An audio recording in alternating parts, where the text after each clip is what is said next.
Lobster Productions. Palantir ended up developing the software that the NSA used to mass spy on everybody that got leaked by Edward Snowden a few years back. Hey, we found out all the elites are sitting there like part of this like global child thing, and there were no consequences for anybody. And then since then, it's like we just operate with the open knowledge that we're all being spied on all the time, and nothing ever, so... That's huge, right? They pull that curtain back, and then we go, see, I told you they were doing it. He predicted that Donald Trump would be interviewed by Joe Rogan, and he did it like in 2009. Influence is the real commodity here. If you could influence people, you have no need for money. But how can you have facial recognition if you're not scanning everybody's face? They give us our basis to judge it from. They inundate us with the same patterns, the same stories over and over again. That becomes our foundation. We then judge reality through that lens. I think QAnon is honestly like a lot to blame for that, in the sense that I think it was like an IARPA project that was intended to weaponize people's imagination against them. You are skeptical of virtually everybody, and that's fair. So I don't even get mad when they do it to me, but I know that he's wrong. What does the Pentagon have to come out and say before you're like, this is fascinating, what the fuck's going on, right? I think everyone's waiting for a shoe drop moment, but the shoe's been in free fall for like 30 years now. We are being hypnotized by people like this. Newsreaders, politicians, teachers, lecturers. We are in a country and in a world that is being run by unbelievably sick people. The chasm between what we're told is going on and what is really going on is absolutely enormous. Oh yeah, dude. There's some Nephilim shit. It's like we all know what's going down, but no one's saying shit what happened to the home of the brave. These motherfuckers, they controlling us now, and no one's talking about how they made us fight to be slaves. And everybody's just walking around, head in the clouds and won't awaken to a dead in the grave. But then it's too late, we need to be ready to raise up. Welcome to the end of days. Everybody is slaves, only some are aware that the government releasing poison in the air. Welcome back, ladies and gentlemen, to another episode of Nephilim Death Squad. I am David Lee Corbo, a.k.a. The Raven. That is Top Lobster, the father of disinformation. Before we get into today's guest, a little bit of business up front, guys. Don't forget that this is a 30-minute preview only. We're going to kick the pores out sometime around 30 minutes, 35 minutes, 40 minutes. And we're going live exclusively to patreon.com/Nephilim Death Squad, where you can continue enjoying the show, engaging in the live chat, having an ad-free viewing experience, and gaining access to the episode before the general public does, as well as our treasure trove of backlog content. There's a shit ton of it. You could do it all for free. It's a 7-day free trial. If you sign up and then try to absorb the content, get out before the billing cycle kicks in. That's not nice to do. Stop but you telling can them try. to do that, because I see people trying. They're trying. They do it, then they resubscribe anyway because they know they want to be there. I swear there's like people that are making just this. It's the same email, but it's just off by a couple of digits. You know, there's like a little bit of a variation. 7Cs1, 7Cs2. I see you. Bring him in. We'll bring him in. It's him, isn't it? You know what though? I feel good about that. Yeah. I'm like, if you're doing that, dude, if you're going through that much trouble, you must really like us. You must really like the content. So well, we're going to bring him in. We're going to bring him in because this guy has been, I see you creating email and email after email. Let's just bring him in, and we're accusing him. 7Cs, email after email, just stroking out on our content. How do you plead, dude, sir? If you want in, just let us know. I plead poor. There you go. Understandable. Under very many such cases. Very many such cases. Listen, before we get into the conversation today, I'm really excited about it. Where can everybody find you, 7Cs, and all of your work? Yeah, absolutely. I'm mostly active on Twitter, X, and I have a link tree there. But if you guys want to catch the stream, Rumble, YouTube, I have probably like 45 articles drafted for Substack right now. And I'm usually live once or twice a week, mapping out all these things. And I think I'm going to start going live and doing more talking, also just like giving opinions and day-to-day stuff, and possibly talking shit about some people that I don't like. Yes, I seen you going after, what's his name? Ian Carroll. Yeah. Ian Carroll. Yeah, it's no secret. I don't like him. I'm not a fan of his. He's a very suspicious guy. He's also the recipient of many arrows. But I just want to say that I've been watching you, and you've been crushing in such a short amount of time. You've been sprinting. Your information is great. Your content is great, and it's really cool to see you finding all of this success. And I know that we're here today to talk about something very particular. It's going to segue into a bunch of shit as it often does, but Palantir, which, my audience isn't going to be surprised to find out that I know nothing about it. Sounds nothing like a about Palantir, nicotine, even though... like a nicotine gum or something like that. If you told me it was like a nicotine patch, I'd be like, yeah, that's... I believe it. Yeah. But I don't know what it is. I know it's got something to do with AI. I know that it has something to do with Laura Loomer. I don't know if they're one and the same, if that's like her nickname, but I'm eager to find out today, Seven Seas, what it's about. So can you walk us through kind of like a 1,000-foot overview before we start getting into the nitty-gritty of it? Yeah, so Palantir was founded in I think it was May 2003, and essentially they had this goal in mind where I think that they automatically, when starting the company, wanted to get into the government and their surveillance because their first customer was In-Q-Tel, which is the CIA like firm that invested, like an investment wing of the CIA essentially. And from there, they were basically trying to capture what they saw as like a forthcoming market through AI.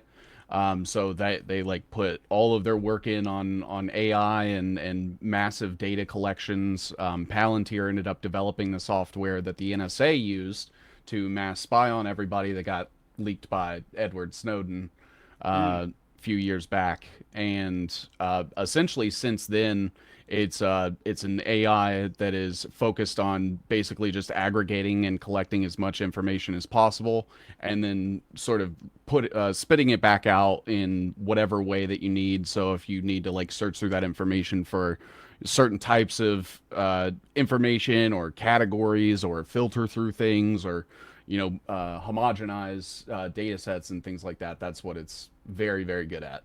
Okay, so it's essentially not... like a web bot, almost like it's scraping the internet of data.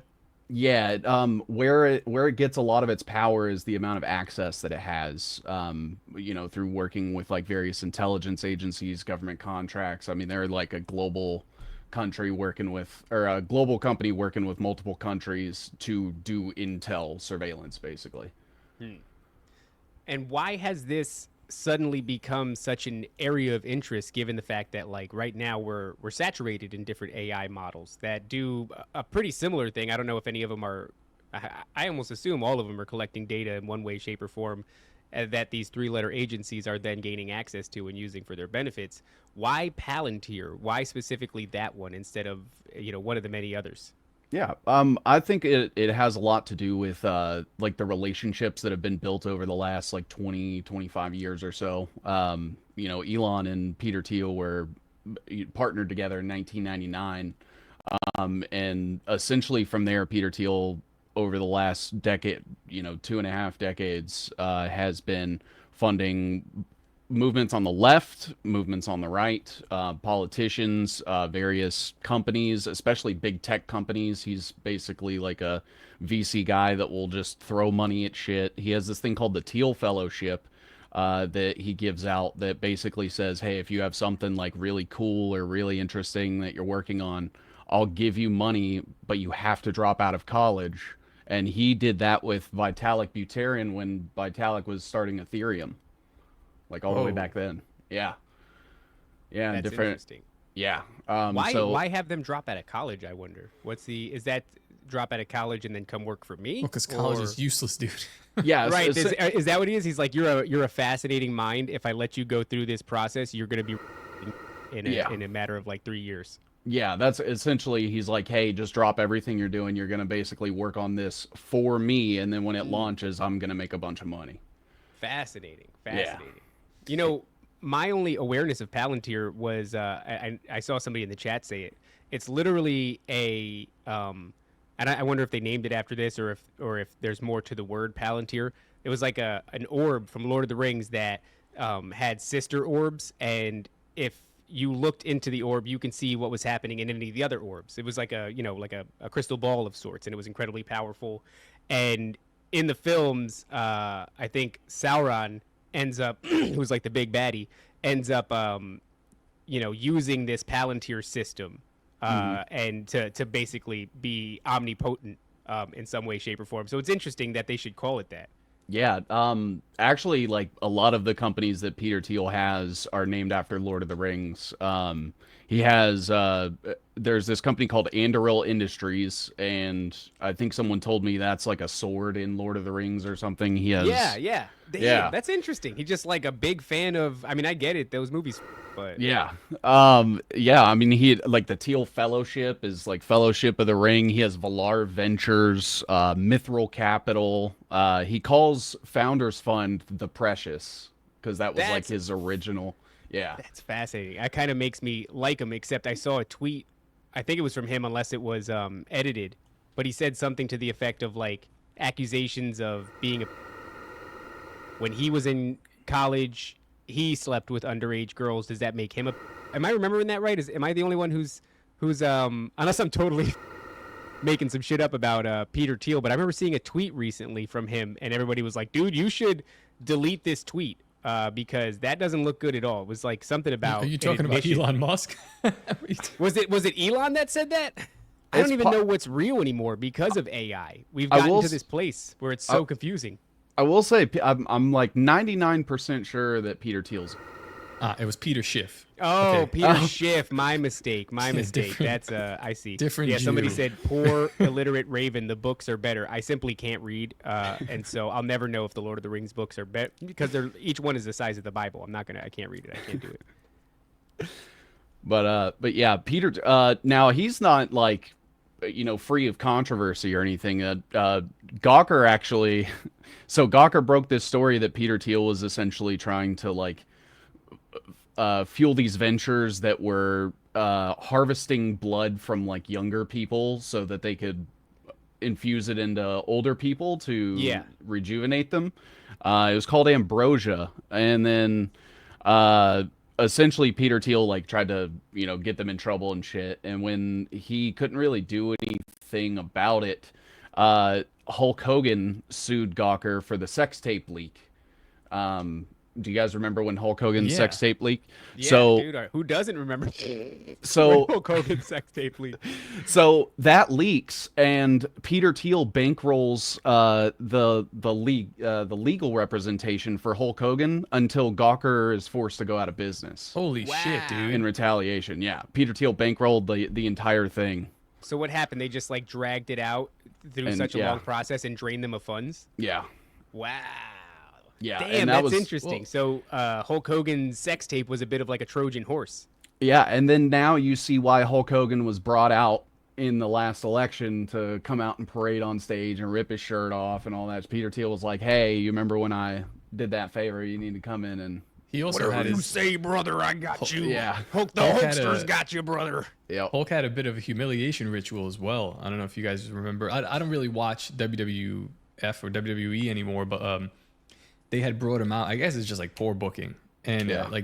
WWE's fan base is just like Disney adults at this point. So Yeah. Hulk Hogan comes out and they boo him because they were like, he said the N word one Oh, time. shit. Or, That's yeah, right. That was pretty recently, wasn't it? Yeah, he was supposed to have like an entire segment where he'll go and do his brother and rip his shirt and all this shit, and he didn't even make it past the runway. That's how overwhelming the boos were. But I don't know if it's like a humiliation ritual, but I'm like, you guys have to know your fans. You knew what you set this guy up to do in this climate. That was like right Yeah. after the rally as well. So That's It was wild weird. because I think that Hulk Hogan's probably like the number one guy that's synonymous with wrestling. You know what I mean? Like, in my opinion, that's just Yeah, the have guy some that respect. I think of. have some. Yeah. Yeah, I don't. have I some don't respect, particularly dude. like him. Is Palantir evil? Yes. Is Hulk Hogan a racist? Yes. But show some respect. Yeah, please. Okay. Put some respect on Hulk Hogan's name, on his mustache. Funny it's interesting story. because I could see that he beloved that organization so much that like you could say that was a humiliation ritual. It's like, yeah, we're gonna put you in front of the thing that made you and the fans that you love, and they're gonna tear you apart for what you've done here. That's interesting. Yeah. I read a story one time that I guess Hulk Hogan is on record as saying like he was really sorry for like some of the bad things that he did, and he didn't want his family to come back reincarnated as black. Oh, what a banger! That's Wow. so funny. It was channeling Mel Gibson, huh? yeah. I may be Yeah. paraphrasing a little bit, but I remember reading something along those lines, and I was like, "Holy shit!" That's I thought crazy I if you hope that was meant very it. accurate. Actually. Yeah, Like, yeah, if he's like being serious, I'm like, damn, dude. yeah. kind of wild. So, do you think like because when I saw that whole situation with Hulk Hogan and he's at the Republican National Convention or whatever it is, and he's ripping his shirt off, I get two feelings when I saw that. First, I thought idiocracy, which everybody thought, right? Hector Camacho, right? You know, he's basically a wrestler character. He's a black embodiment of Hulk Hogan, and he is the president in that film. And so you have this nod to idiocracy, but it also, to me, suggested this level of like kayfabe. And I know that Donald Trump is a big fan, excuse me, of Vince McMahon and his work. Yeah. And, you know, he's made his appearances on the WWE or the WWF. And I think there's no understating like how much of a fan of Vince's work he was. What he was specifically a fan of, I think, was the theater of it all and the way that it created such an impression on people that they were able to suspend their disbelief and really buy into this. And even when the WCW, WWE, whatever it is, this wrestling organization lifts the veil and it becomes obvious to people that it is kayfabe, it does nothing to stop the fan base. In fact, it's only grown since then, I would imagine. And so it's remarkable.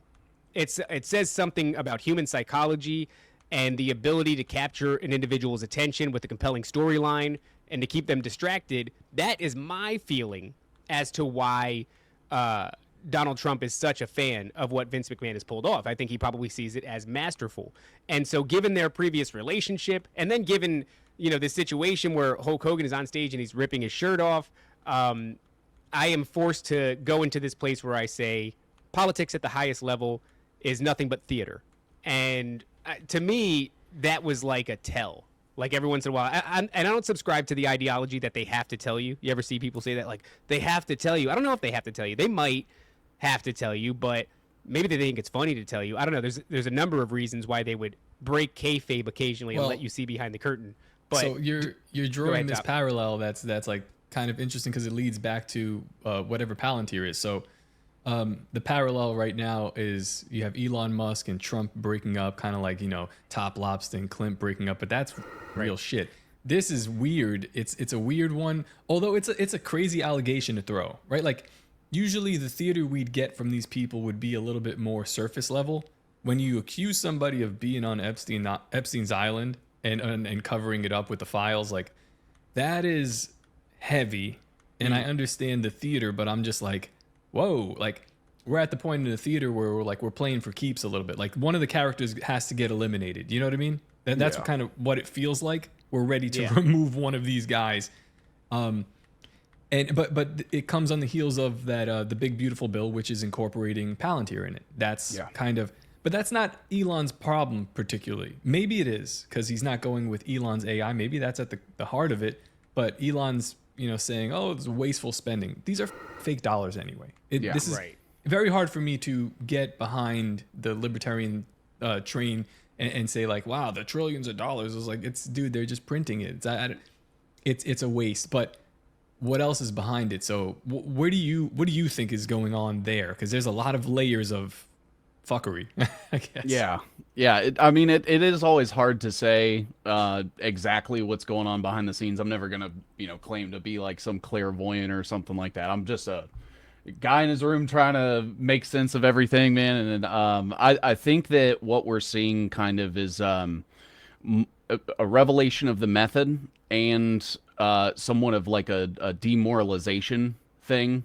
So every time there is like a revelation of the method, I think like Snowden, WikiLeaks, things like that. It's like, hey, this is something that's actually happening. It's really, and then there's no consequences. Nothing ever like comes about from it. Nobody's ever held accountable. And I think that's meant to like put us in a low vibrational state and demoralize us and make us feel like, even if the Jeffrey Epstein stuff, even, it's like, hey, we found out all the elites are sitting there like part of this like global child thing, and there were no consequences for anybody. And I think that's a lot of like the mind game that's going on, and the peeling back of the curtain too. I think that happens when they feel confident enough that there's nothing that's gonna ever reverse it. So like the mass spying, I think they were like, hey, we already have these systems in place. We have Pegasus, we have the Palantir software. let's just let them know. And then since then, it's like we just operate with the open knowledge that we're all being spied on all the time, and nothing ever, so. That was, that's huge, right? They pull that curtain back, and then we go, see, I told you they were doing it, and then they keep doing it, and we're like, see, they're still doing it, and then nothing happens, and you go, so anyway, I got to go to Walmart. Yeah. I have to move on with my life. I can't be waiting, and that's a lot of what it is. It's a lot of sitting around and waiting. I think the QAnon movement did that too. It's like patriots are in control, sit around and wait. But I think what you said there about the demoralization is there's probably an element. I always think these things are multi-layered. It's like one event checks a bunch of boxes for them. Yeah. But the demoralization is really fascinating because they keep propping up a hero in front of you, and given enough time, that hero will be exposed for X, Y, and Z, or he'll deviate so drastically from the original thing that you became enamored with that, they take the wind out of you that way. Yeah. I think that's probably a lot of it. And, on this show, we believe in God, and I think that it's done on purpose, because if you believe in God, then you're not going to be let down. It's not like God's all of a sudden they're going to have like a scandal come out about it. Did you know that actually, he was smoking crack in Diddy's house? Like, that's not going to happen, right? But whoever you idolize in any way, shape, or form is going to have that moment, it seems like. And that doesn't mean that you have to idolize them as a hero. It could be your favorite artist. Well, guess what? Your favorite artist was sucking corn cobs out of P. Diddy's in a mansion somewhere.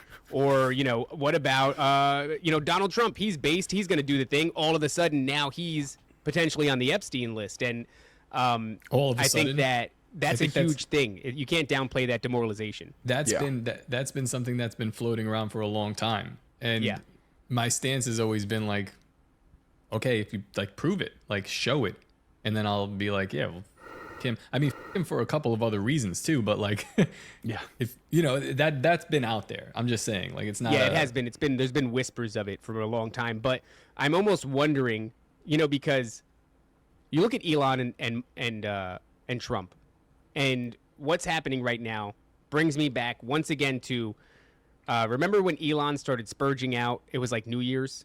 I forgot what it was exactly. The H-1B. Yeah, H-1B. The H-1B, right. And we got that really unbelievable picture of a Cybertruck on fire outside of Trump Towers. So Trump Towers is, it's decked out in gold and everything's fine. But then this stark contrast to this flaming Tesla truck. And that theme pops up again. Like, it's happening right now.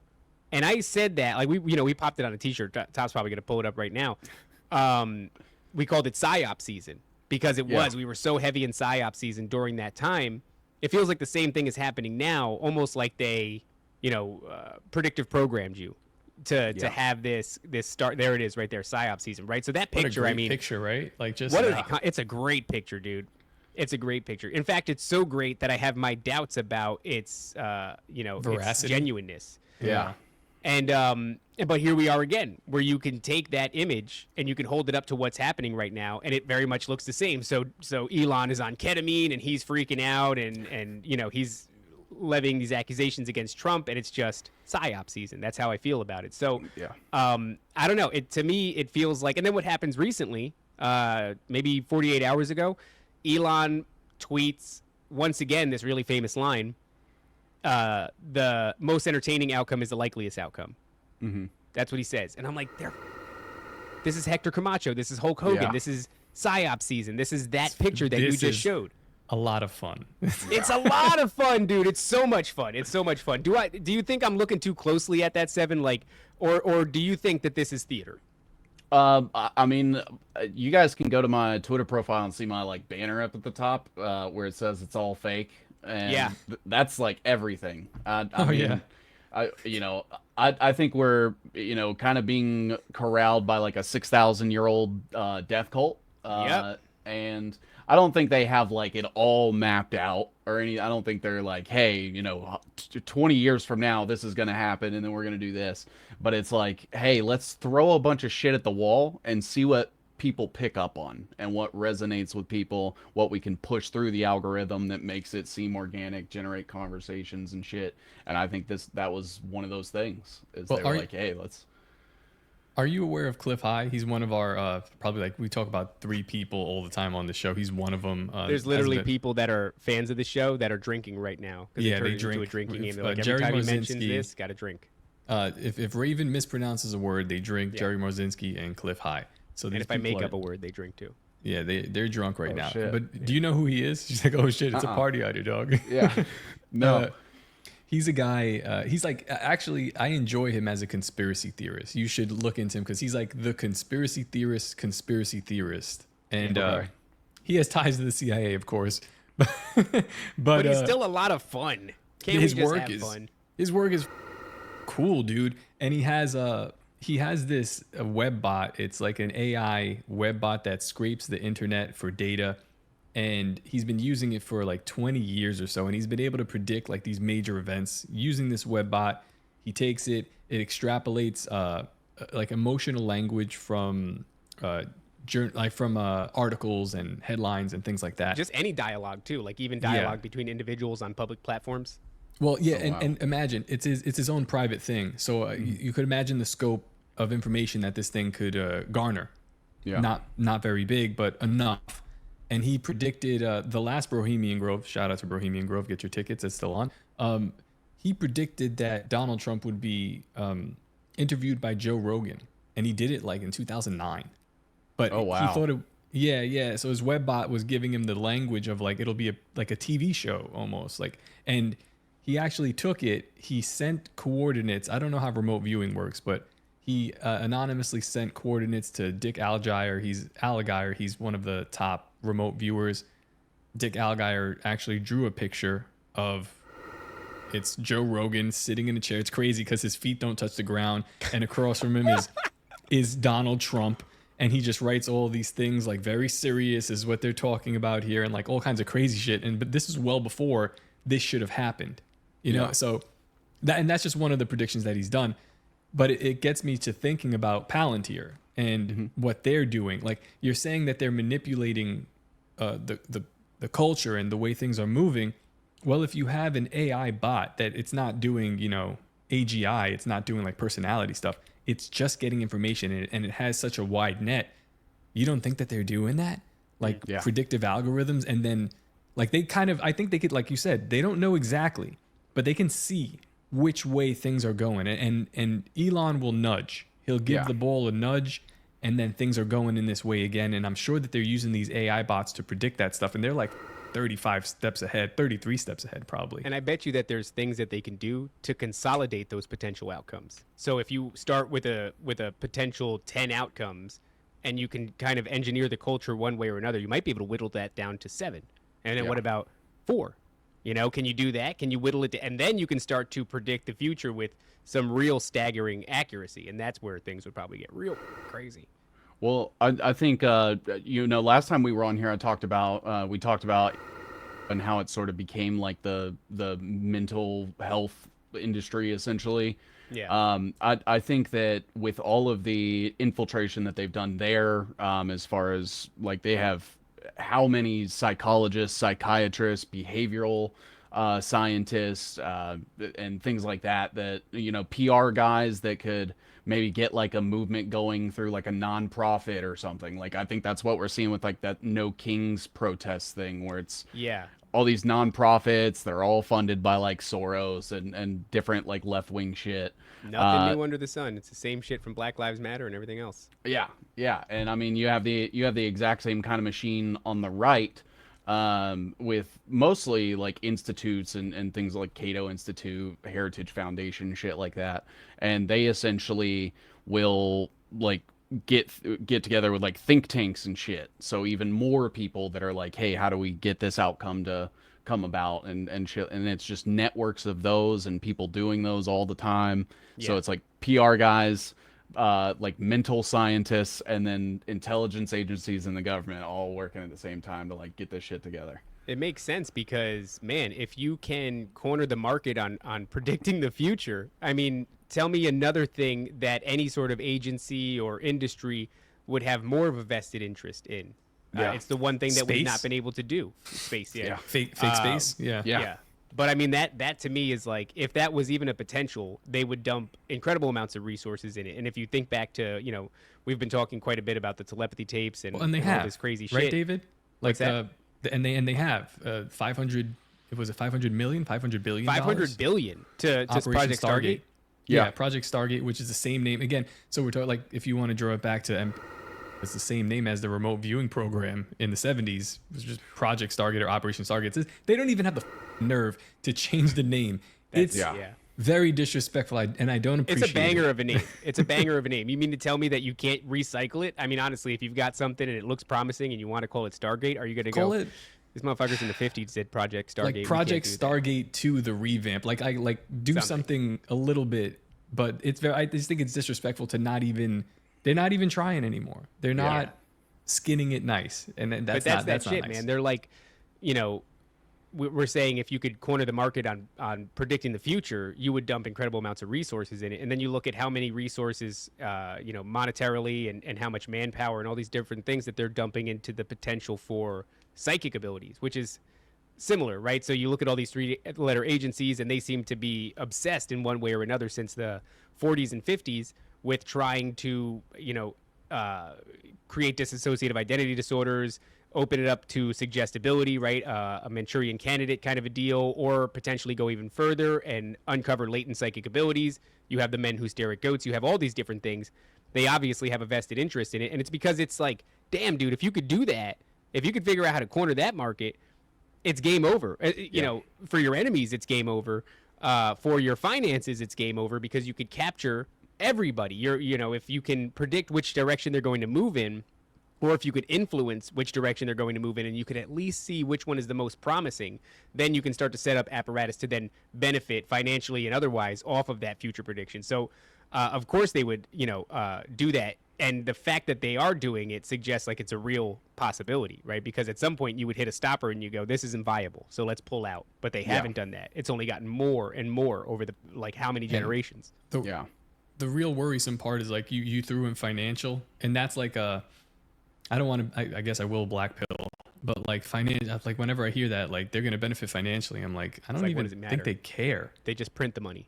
Yeah, I don't think it's not about money, which is very disturbing. Like if I know 7 is moved by money, then I know how to, for instance, the theater we were telling you about before that canceled us, like we're giving you thousands of dollars. We're going to bring, commerce to your town. Many people across the world will know about this town. Money, right? Makes sense. I know how to deal with you. But we're not dealing with money. So now I'm like, how do you even navigate this? What are you after? It's more than money. It's influence. Influence is the real commodity here. If you could influence people, you have no need for money, right? I mean, even if you think about that on like a mastermind level, think of like a hypnotist. It's like, does a hypnotist need money, or can a hypnotist influence you to just do what he wants? You don't have to pay him, or he doesn't have to pay you, rather. If he wants you to pave his driveway, he doesn't have to pay you. He can influence you one way or another, to pave his driveway. So really the money is the means to an end, and that end is also achieved by influence. So it doesn't need to be financial. But look, we're at the 35-minute mark, and I want to announce to all the poors that we are now going behind a paywall because you people are disgusting. We're going to patreon.com/Nephilim. They get really mad about it. They get mad about it, David. They don't like when we do that. Some of them like being called poors. They like when we kick them out. They don't like being called poors. I find some of them do. We have a masochistic kind of a segment of our fan base. You know what? Doesn't matter. They're out. Okay. Oh, good. Unbelievable. That was very rude to do to them. I want to ask you, Seven, we're talking about theater. We're talking about influence and engineering potential futures. When I look at what's happening in LA, this migrant crisis has resulted in something that's like we're on martial law's doorstep over there, right? And when I was younger, I always knew that martial law was going to be like a part of it, because I was a young schizo, and any schizo who's worth his salt is worrying about FEMA camps and martial law and things like that. You're going to get locked down in a public school. They're going to convert the Walmarts into FEMA camps, all that shit. I was talking on another stream the other day about how There were these giant plastic coffins that popped up on the radar back in like 2007, 2008. And everybody was like, they're for the bodies. There's going to be such a civil unrest, and there's going to be a pandemic, and those two things in conjunction, we're going to have to put all the bodies in the plastic coffins so that they don't seep into the groundwater and kill us all, right? All their bacteria and all their rot. And in my mind as a young man, I always kind of thought, like, oh, you'd be on the side of the resistance, right? You'd be in the streets. I used to think, like, what if you took...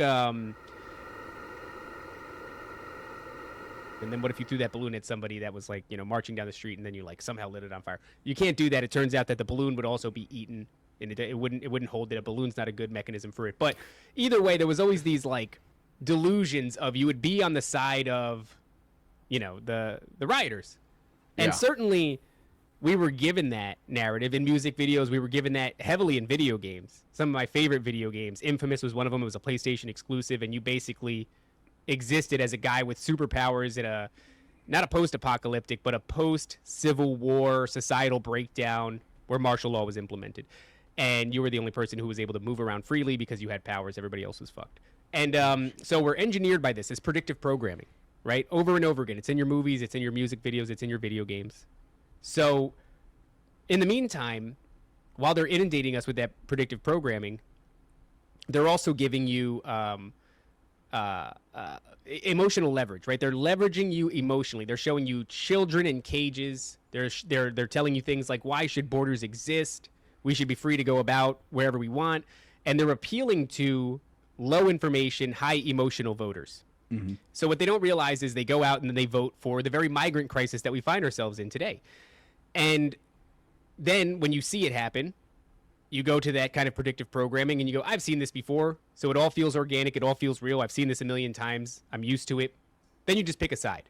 Are you with the feds? Or are you with the, right? Yeah. What's really masterful, in my opinion, is that they've engineered it in such a way that even though I started from a position of thinking like I would side with the rioters, I'd be part of the resistance, I'm actually rooting to watch these people get their heads kicked in LA because they're all Black Lives Matter.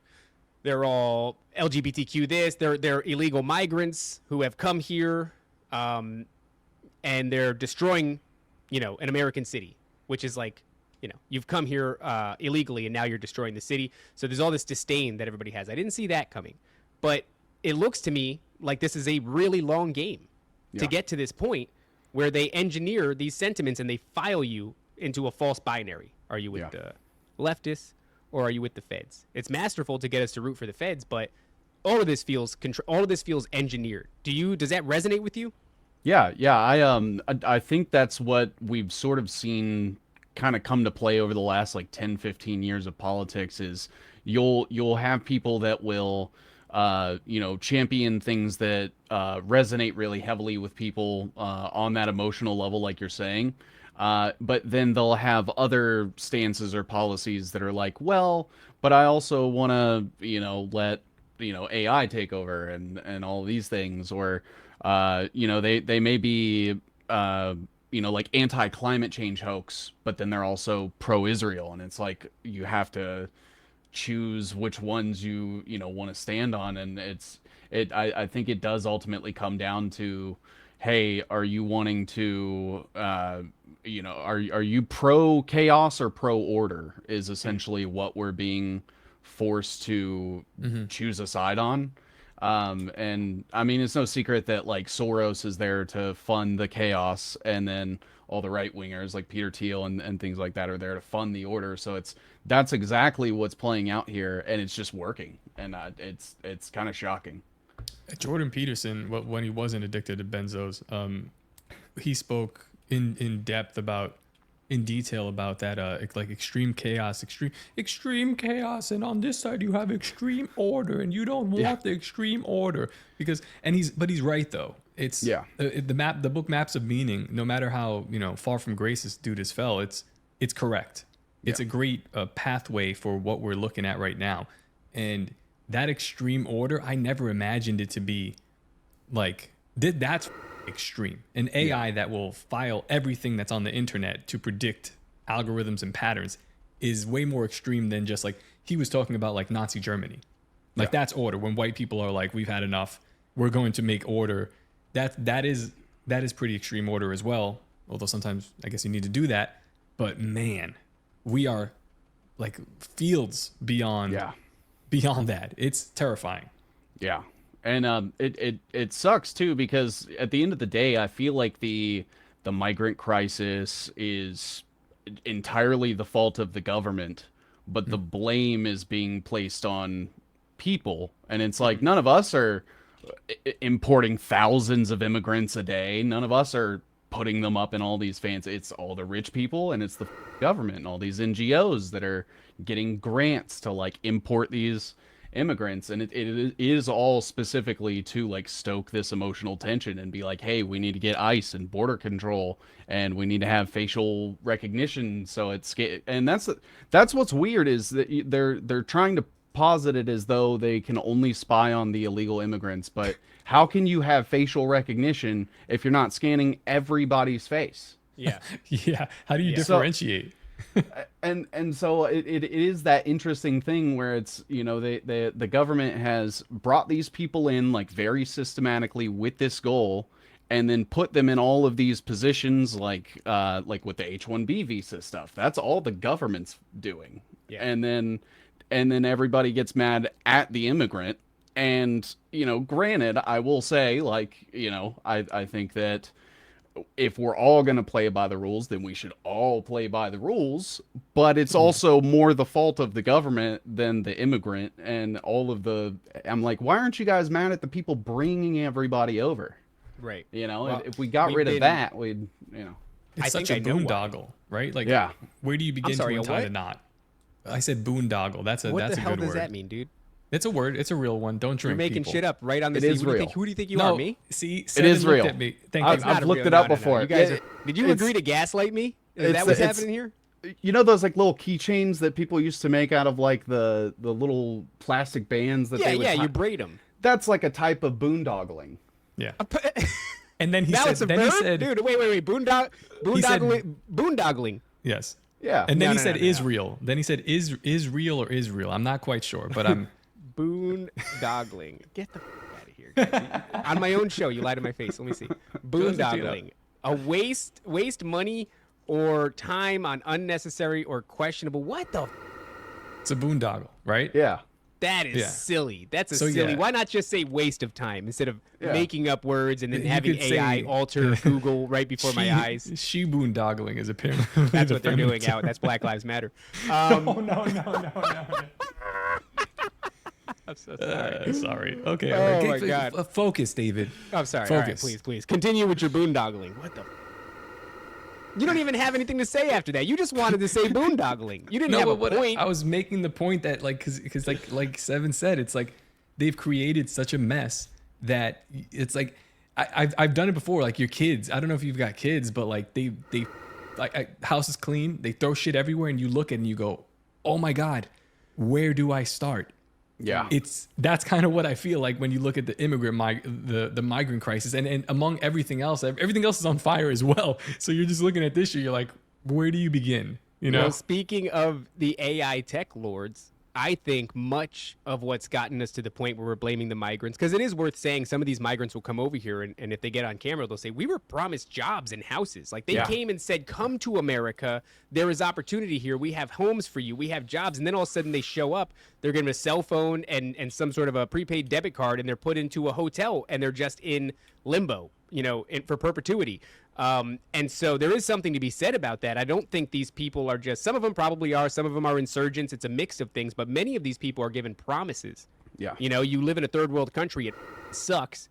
And there, once upon a time, you used to come to America because it was a land of opportunity. That sentiment still echoes to some degree. So if some agent should come to you and say, hey, come to America. We'll give you a cell phone. We'll give you a thing. We'll give you a job. We'll give you a home. You go, yeah, dude, I'm coming, right? America is the land of opportunity. That's what I've heard for a long time. So it's not these people, but we're talking about AI tech lords, right? Mm-hmm. And I think much of the racial tension has been sowed by Top Lobster and I. No. It's been sowed by this algorithm. An algorithm. So effectively what's happened, this is something I talk about a lot. You you squash down the dialogue around race, you squash down the dialogue around you squash down the dialogue around homophobia, all these things. And then you have these keywords, they dismiss it. You're an anti-Semite, you're a homophobe, you're a racist, right? So it silences the dialogue, but the dialogue still needs to be had. And what you can do is, no, let's just keep it in the pressure cooker a little bit longer. For what? Well, you have an AI tech lord come over, Elon Musk, he buys Twitter, and all of a sudden he cracks the valve and the dialogue is allowed to happen. Then what happens is the algorithm starts to elevate the voices who are finally allowed to say, yo, these blacks are kind of inherently violent, right? You're allowed to say it now without getting banned, and you go, and then the algorithm brings it to the surface. A lot of other people see it, so there is an organic element where you're like, whoa, we're allowed to say that now? Dude, I agree, they are kind of violent. Why do they do that? And then it just spirals and spirals. Now you've amplified, it's not organic. It's the end stage. You have exacerbated a conversation around race. Hold on. Go on. No, you're not going to call me out on boondoggling and then say exacerbating. Exacerbating. That means exhausted, doesn't it? It's like, that's like, I don't know. You're saying like a mix between. You've amplified it. Is it exasperating? Exacerbated. Masturbated. You've amplified. You've amplified this conversation that if it was allowed to have flown organically, if people were allowed to engage with it organically, it would have never gotten to this point, right? Yeah. You would have just had a dialogue about it like anything else, and it would have gotten to a reasonable conclusion, and it would have fizzled out. But instead, you suppress it, and then when it's time, you amplify it. Now, everybody is focused on race. Everybody's focused on the individual, right? Everybody's focused on Mexicans do that, blacks do that, diddle-a-doo. And now we don't look towards the government who's telling people to come over because they're going to get houses and credit cards and shit like that. We're looking at just the migrants. And then you amplify a couple of stories of a guy coming across the border, breaking into a farmer's house who occupies border land, and then the old man shoots him, and then that old man goes to prison, right? 70-something-year-old man goes to prison for killing an illegal migrant who broke into his house. And that story is so obviously wrong to its core, and it's not alone. There's other stories that are like that rhyme with it to some degree. Now there's anger and there's resentment, and it just spirals to this point. We're just looking at only the migrants, only the people who are stomping on the hoods of the cars and waving Mexican flags and shit. We're not looking to like who the engineered this whole thing. Yeah. Because that's a long game and a hard question to answer. Right now, it's the Mexicans, you know? So I think that's what we've been subjected to for a while now. Yeah, it's so it's one of those things where essentially I think that with our immigration rates that it would be less than 10% of what it is if it was naturally occurring and it was just people deciding to come here on their own volition. I would say 90% or more of the people that we have come across here illegally are here because the government brought them over, and then nobody wants to blame the government, and it's insane. Yeah, I don't know where this is going, but we have our buddy Drew Tang Reborn. He's coming on, I believe, tomorrow, and he actually did this breakdown that was, right over the target as far as I'm concerned. And he was showing us how the Marvel films were a predictive programming setup for much of what we're seeing now. And he said that at some point he thinks that the film Civil War, right, Iron Man versus Captain America, was going to take place, Iron Man being Elon Musk, Captain America being Donald Trump, and that they were going to have a massive falling out. And, I can't help but wonder if we're there, because we were kind of served up this Avengers, weren't we? Like, literally. Yeah.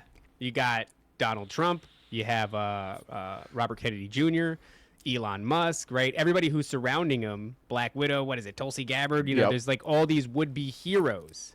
And I'm just forced to go back to that Albert Pike line that I butcher also often, and I'm paraphrasing, and apparently isn't really attributed to him, not in the way that I think it is. But when the people need a hero, we shall provide one for them. I don't care if you said it, and I don't care if it was right. It's a banger of a line, and I'm internalizing that as the truth. Yep. But it applies. I think they do serve us up our heroes.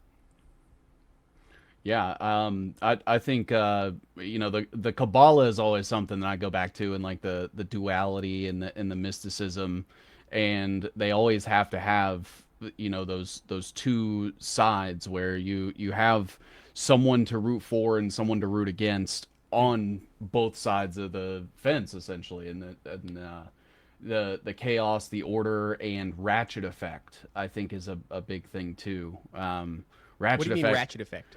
So ratchet effect is essentially where so the way you turn a ratchet is you go one way and then it doesn't crank it back the other way when you turn it. Yeah. So we keep going closer to dystopia. So like the Democrats will install Joe Biden and dial that crank forward, and then the Republicans will come in and never turn it back, but keep cranking it forward. And the full rotation goal is chaos and order and constantly shifting that back and forth.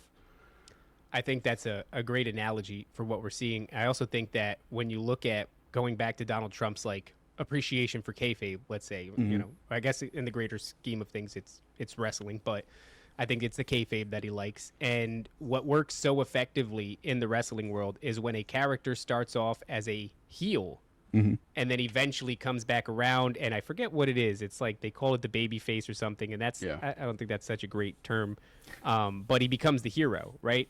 And then you have a guy in Donald Trump who writes The Art of the Comeback and makes one of the most masterful comebacks that we've ever seen. If you start looking at politics just through the lens purely of theater as if it was a show, Donald Trump's arc, you know, his fall and his return, his triumphant return, the whole thing is written like a script. And once again, I look at that and I go, I think the point of predictive programming is these sorts of stories don't actually unfold in real life organically. They don't just happen. And if they do, it's a rarity. But what you do is you saturate the market with all sorts of stories like that until, you know, we're animals of pattern recognition. I don't know if that's not even a phrase, but you know what I mean. That's what we do. Human beings are pattern recognizing machines. We're prejudiced. I mean, it just means to prejudge a situation and then determine a pattern. Yeah, that's very But in natural order for to people judge do. it, you need to have a basis to judge it from. They give us our basis to judge it from. They inundate us with the same patterns, the same stories over and over again.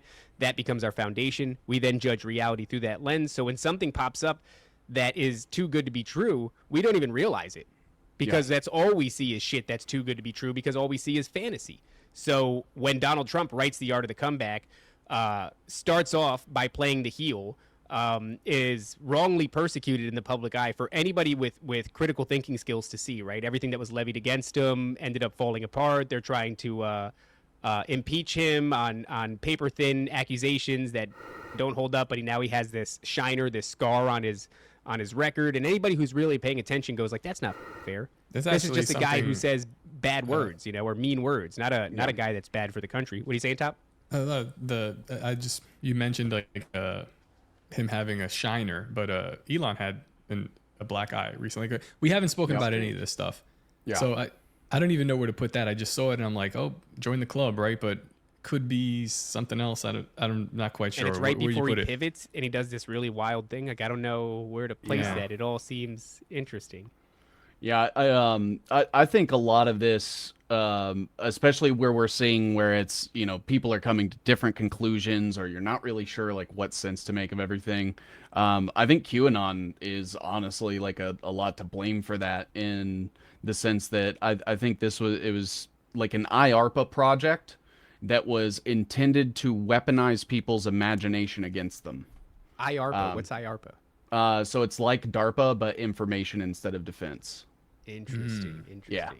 There's some people that are pretty close to like the QAnon thing that have straight out come out and said like, hey, that, you know, I was kind of approached by these people who said they were from like IARPA and the CIA. Do you guys remember like Cicada 3301? Yeah, I do. Yep.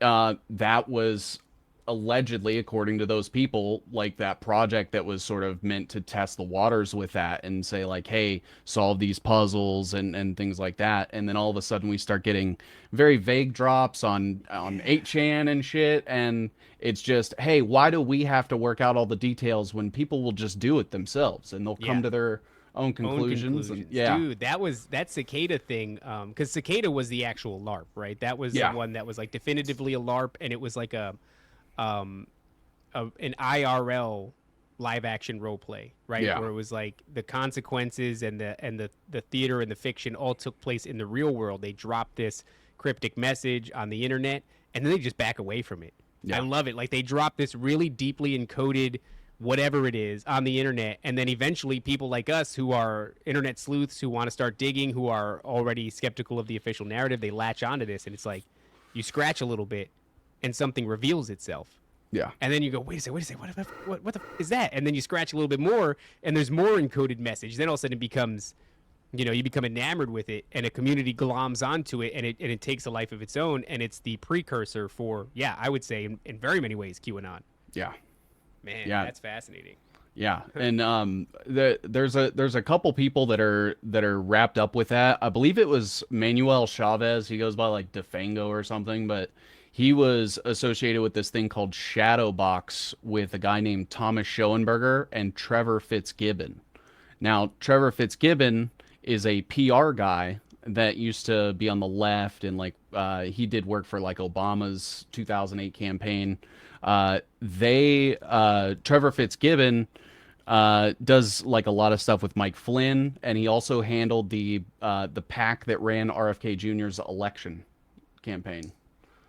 So this PR guy that's part of this thing that all these people from this IARPA, imagination thing are now also working with people like Mike Flynn and RFK and all these people, where it's like you're getting the false hopium and then we're being led to nowhere. So I was listening to you on Tripoli's show, and great job, crushed it. But you guys got to a point where I love it, because you're talking about stuff, and I think you were talking about the Rumble creator list, and Tripoli's like, oh shit, man, I know these guys. But it's an interesting conversation. It needs to be had, because you're like, damn, well, okay, there is money being spread around here. And the money's being spread to influencers for a specific reason, but it's like, how can we tell how deep it's gone? How could we tell, like, is it just surface level, or is it like maybe it's just a precursor? Like, here's a little bit, and then if you keep going, here's a little bit more. Like, how do you know who's compromised to what level, and like where you? I want to know your honest opinion on that, because it could be everybody that we see. It could be like, I knew you've been big on Ian Carroll, and it's like, he's a dude that I'm looking at and we're like, why is he so big? Why did he come from out of nowhere? Why is his information based to normies? And there's answers that I think, number one, his information is based to normies. Number two, he's a good looking guy. Number three, the format that he's posting, I think he has perfected. And the algorithm that he's set in, it makes sense why it's like rolling like that. Right. But is he moving weird? Yeah. I think he's moving weird. Like we've gone back and forth on him. He's got a Kabbalah bracelet. Like, I'm like, man, help me. But help me help you. I also know that if you gave me a Kabbalah bracelet, I'd wear it on camera just to make people spiral. I know I would do that. I know I would do, like, every once in a while we'll do like the Illuminati eye or something like that. And there's people. We're gonna be a problem if this show. We've seen it. If this show gets big, you're gonna have a chart about us, because I'm just gonna consistently be leading you to like wherever. But that's the thing, is there's already charts about us, right? This shit already happens online. Where's my moon I don't map? really fault the people that do it, because it's entertaining. Steve, if you see him next time, the moon map needs to be returned. Nice. So I think someone has already kind of done that to me. Yeah. As far as like hey, you called me out, so I'm gonna be cheeky about Sam Hyde. Oh, he's Sam Hyde did it to you? He's so funny. Wait, what did you accuse Sam of, and what did he do? So I didn't accuse him of anything, but in his most recent video, he did a wellness company read, and that's basically what I'm talking about, like ties to Eric Prince and all this shit. Right. He reposted that post that I did about like kind of got some numbers where I was like, basically told everyone like, hey, the key to navigating alternative media is they're all lying. I think you guys might have seen that. He reposted that and liked it after I had posted the screenshot of his wellness company page. And the next day he reposts something that Eric Prince tweeted and said, patriotic order received, sir. And I was like, if I didn't know who you were, you might have got me, but I know Sam, and I know that was fake. But then here's the thing, though. Could he then turn around and take the money? And like Tim Dillon. Tim Dillon also, he just spoke about Palantir and Peter Thiel. He's like, they've invited me to the house and I haven't gone. And he does it in a very funny way, but he tells his audience, he's like, I just can't take your orders. It's not that they're bad orders. It's just that my audience is going to say, what the is going on? Yeah. And he's like, it's a weird thing. It's a weird role that they play that we're sort of playing. And there's a lot of people out there. So I'm like, where do you put anybody? And I can't be out there just like pointing. Honestly, I think like if you are in this, you have to have some comedy about you, because if they do come knocking and you want to be able to tell the truth about it, like comedy is going to be your vector for doing that. Because if not, you're going to get in front of a camera and be like, I have been approached by they want me to talk about this, and they want me to give them access to my bank account for direct deposits. And it's like this really intense thing. And that kind of feels like you're inviting death. You know what I mean? Like you're inviting them to come in and shoot you in the chest or assisted suicide you. So I think you need a comedic bone in order to navigate what's happening. But I like I said, I've seen it levied against me. I think it's been getting levied against you, Seven. You're wrapped up in this goofy. There's a dude on the internet. I don't even want to give him his name because he's not very. I don't know who he is. I know he's anonymous. Insane. He's insane, but it's my like favorite people. It's also fun. It's also very fun. Like to find, you know how. Oh, forget it. Yesterday we're talking. I mean, we were going through like bullshit drama, with, like internal about a comedy podcast, and this guy just comes in and he's posting screenshots, and I just start yelling at him, like, "Where the is my moon map, you piece of shit?" And so then he posts videos of the moon map, like, "That's not good enough. Look harder." And it's just a complete side argument. Like, what are we doing here, dude? Like, I don't even want that guy to think that I dislike him. I want him to, like, I know what it's like to not have a mic and to not have any sort of, like, anybody paying attention, and to be sitting there, because I've always been a schizo, and be like, this motherfucker, I think this motherfucker is up to some shit. And then what ends up happening is I'll meet a motherfucker, and I'll be like, he's not up to anything. Or maybe he is, I don't know, but he fooled me. So, like, I get it. You know, if you're in this game, you are skeptical of virtually everybody, and that's fair. So I don't even get mad when they do it to me, but I know that he's wrong. Yeah. So then I'm like, am I wrong? Who else is wrong? Have I been wrong? Have I done that to people? Like, it becomes this whole internal, you know, checklist. Like, did I do that to somebody? Did somebody do that to me? You know, and all the people that I've thought about, like, I just wonder how egregious it is. Do they come to you with a contract and they say it definitively? It sounds like Tim Pool's getting, I mean, not Tim Pool, Tim Dillon is getting, also Tim Pool, got propositioned in some way, shape, or form. I've never been propositioned, but I just wonder, like, what does it actually look like? Is it that, or are you dog walked down a path, and before you know it, because if I was going to pay somebody to run a narrative for me, I would do it in the most, or rather in the least forward way possible. I would want them to be able to take these ideas and almost think they were their own, and send them out that way. And I wonder if that's really what's happening. I don't know. I'm just rambling. What do you think, Seven? So I do think it's interesting when we look at like legacy media and TV and see what like the companies that chose to advertise was largely big pharma, and they were largely advertising on like the news. Yeah. And now what we're seeing is now the online big pharma is choosing to invest in all of these political, you know, creators and political commentators. And I would argue that, you know, first of all, selling drugs over the internet is shady. Just my personal opinion. You don't know where they're coming from. You don't know what's in the shit. We have a sponsor. They do like a parasite cleanse, and I'm just waiting for one day where somebody's gonna be like, my entire asshole fell out. Yeah. I'm like, what? I don't think I looked at it. I took the stuff. Like, I'm okay. But did it work though? But did it work? Was your asshole a tapeworm?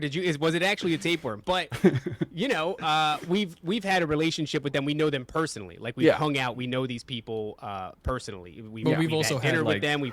They've been at the house, at Top's house. We've hung out. They're the shit. We've had sponsors too that approach us with, like, I don't want to say the name, but like, they're like, here's the product, try it. I tried it. I'm like, I don't like this. And then we're like, I don't want it. tell people to buy it. To buy some shit that we don't even like, right? Yeah. And then too, it's, I mean, I don't, maybe I'm just weird for this, but it's like if somebody were approaching me to try to just give me money, I'd be like, what the f do you want from me? Like, what is the objective here? And I would investigate the shit, and I would see like who owns this company, what the f are they trying to get me to do? And maybe I'm this just happened paranoid, to Stu Peters. He got it was on the what show was it? It was Fresh and Fit, and they were because Stu is like all about the right, and it's like I get it, Gold. Goldco, right, and then he's like, yeah, so I guess it's owned by a Jewish guy, and I'm like, is that the same as being in bed with the or is it like let's say we have let's say we were Bandman. doing a performance in Leesburg, Florida, in the Tropic great. Theater that just happens to be, it's not necessarily owned by them because it's a public-private interest, but it's like operated by it. Yeah, I'm like, but it's like a theater, dude. Like, I'm trying to do something. I don't know. Why are they? Here's another better question. Why do they own everything? Like, that's That's a good question. That's a solid question. Because they got into finance really early. Yeah. That's it. Fuck. I didn't get into I'm financially. Yeah, I don't. That's all I'm saying is I've gotten to this place now where I can see how you might end up doing a thing and then end up. As far as I'm concerned, all of our sponsors are white, but they look very similar to in some way, shape, or form. You ever see a dude that just looks like a white dude? All I'm saying is I wonder. Also, like, you can't do business with the or like somebody like that's. I know people want to. Yeah, that's extreme. I'm not like that. Like, if you share my values and you're not going to tell me what to do, but that it's just a crazy fine line to walk. And to be honest, I'll be honest with you. Like, before this was my income, I worked for the MDA, the state, and I felt pretty bad taking money from because they don't turn a profit. It's all tax. Most of it is taxpayer money, and then we just waste it at the MTA. And I had a lot of like very serious convictions about that. And now here I am. I'm like, I'm gonna go like I'm gonna go honest and make my own way. And I do like with T-shirts. Like, if you're buying T-shirts from me, you're buying T-shirts. Like, that's not a single something. Jew has touched those T-shirts. Yeah, but like there's a I don't know, like, to operate a podcast, there are sponsorships, and that's like how we do this. And it's crazy. Well, it's such a crazy situation. Does it really just come down to if they're telling you to do something? Right? Like, that's what it comes down to. I would say that they may even like Sam actually did read the email from the wellness company that I guess they had gotten sent, like basically word for word, and they didn't tell him to like say any specific thing or any specific narrative, and I know that's not necessarily what it's about. I think, and this is gonna kind of bring in a little bit of a theory of mine because I don't have a lot of proof, but I don't think the virus was real, and I think that selling ivermectin and fenbazidol and hydroxychloroquine is satisfying the other narrative of, hey, we don't have to do, but the virus was definitely real and you should do these big pharma products instead. Yeah. And nobody wants to talk about there not ever being a virus, and I think it was EMF radiation. So I heard you say that it is produced by Merck, ivermectin. Yeah. I don't know about fenbendazole, but there are a ton of other companies that do produce it as well. It's just a Nobel-winning prize compound. So you know what does go into that like bucket of and COVID one more probably thing, wasn't real? The problem with like hydroxychloroquine, fenbendazole, ivermectin, these things is that they're not like a specialized compound, so it can't be patented and then sold as a designer drug. So I'm under that assumption that it's like, well, because I know that you could buy ivermectin. I can buy it from Horse Pace. I can go to Rural King right now, and it's just a compound of the thing. So do they want us on this? And also it does work as an anti-parasitic. Like we use it for goats across the way. I know that some people do use. I don't use it often. I use a different type of parasite cleanse, but like, I don't know how much I'd want to go say like that they want us on this big pharma Trump thing. did I'm not say sure. It, right? Like, I don't trust Trump at all. That's true as well. He's like, oh, hydroxychloroquine, you could do that. And the other thing is like, for not being real, one of the biggest indicators to me is that the flu numbers just dropped to like almost zero. So every, I don't remember the numbers, but it's like, let's say every year for the history in memoriam, it was like 10 million people die annually from the flu, let's just say. And then all of a sudden from 2020 to 2021, it was like 200 people have died from the flu this year. And you go, what happened to the flu when rolled over? So in my opinion, they were just attributing flu cases to, so they could inflate those numbers. And that would really lend itself to like, it never existed in the first place. So I'm very open to that idea. And like I said, Trump is out there saying, go get your hydroxychloroquine. And, I don't trust him. So I do believe he engages in theater just like I think he's probably the best at it. So I don't know. Those are very interesting points. Yeah. I have a post. Do you mind if I send this to you guys real quick? This episode is brought to you by Matt Rife and his team over at realrifetechnology.com, the home of the Real Rife machine. A Real Rife machine is an electromagnetic radio frequency device engineered by Dr. Royal Raymond Rife in the 1920s, used to address various health concerns.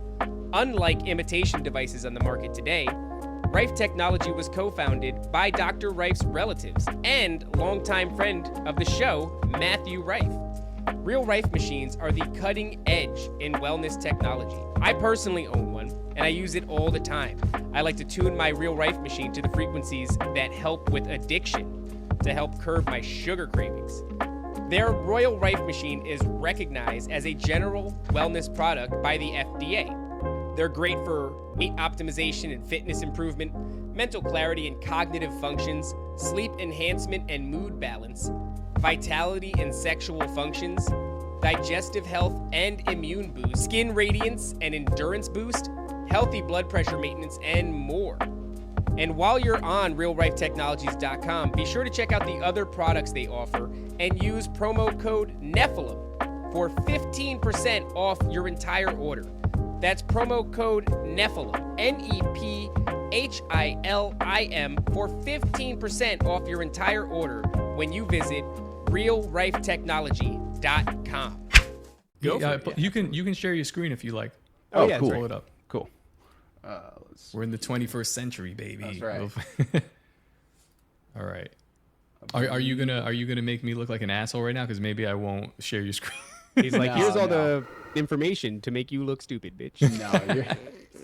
No, He probably's pulling up like a chart about like Merck and who produces ivermectin. Hell yeah. Okay, let's go. Let's see that web, baby. Okay, there we go. So it's up.